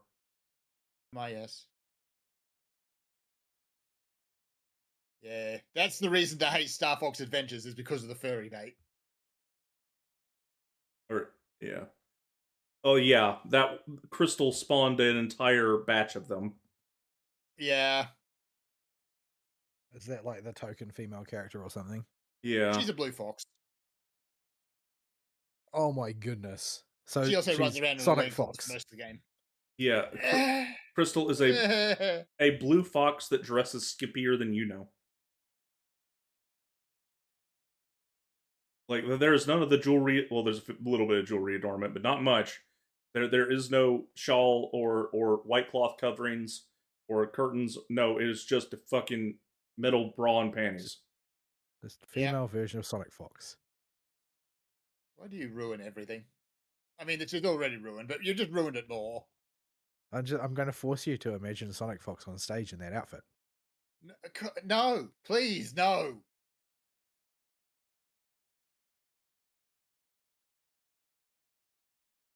Oh, my mistake. She had a very, very short pelvic curtain. Yes. This is very much not modern Nintendo, is what this her outfit is. It's like in a more modern appearance. She's just wearing a jumpsuit now, more often than not. It's like a skin tight, like femme fatale outfit all the time now. If she makes a current appearance, Yeah, which is rare. that's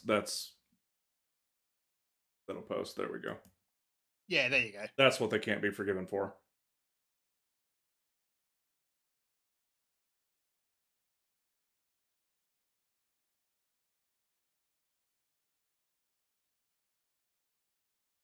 So yeah, that's Star Fox. I'm not going to be picking it up. Although I can't. Why are you remaking Star Fox 64 again? Has it sold that well every time? Were you just that mad at Platinum Games for what they did with the Wii U version, Force and Gyro controls, that you had to undo that damage? Like, okay. The only potential thing I could see that puts a silver lining on this release is they could be testing the waters for a full Star Fox sequel, but they want to do a remake to keep the cost down, uh, and uh, and see how people attach to a new art style and HD graphics, and see if Star Fox still has any interest in the public. I can forgive them a bit more if the story of a sequel picks up immediately from the original story. Yeah, well, and they do have to make a decision whether to remake Assault's story or ignore it and pretend it didn't happen. Yeah. The problem is Assault isn't hated by people that played it. It just kind of went under the radar. I don't know anybody else other than me that played it. Like, at the time it came out.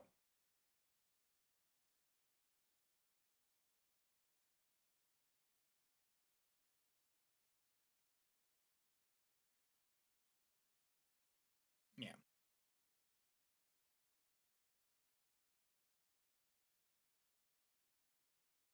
Includes the Rumble yeah. Pack controller accessory. Rumble that was Pack. a thing. Yeah, you had to buy the Rumble Pack separately. Nope, not in the It was US. very, very.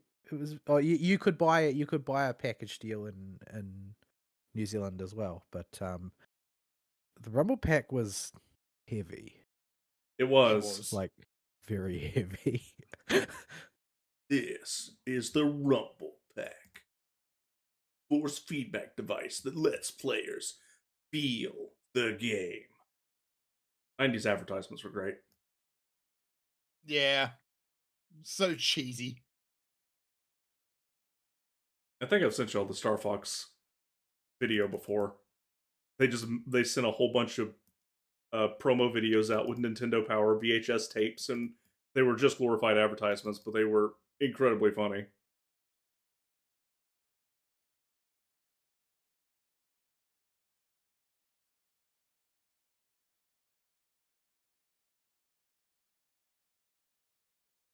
So yeah, I don't know much about the price hike you're talking about, other than I knew it was happening, but I didn't look too deep into it. That's about as far as deep as I've gotten on it. So yeah, no surprise there. Everything to do with computers and pricing is going up. If it uses memory, it's going up in price.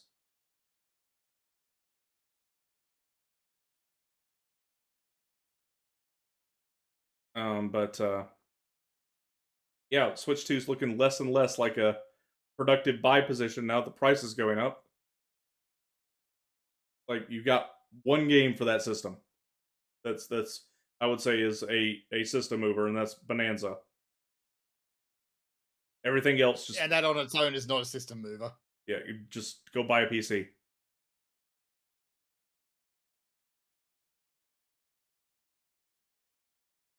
So yeah, that's all I got. Y'all got any more news?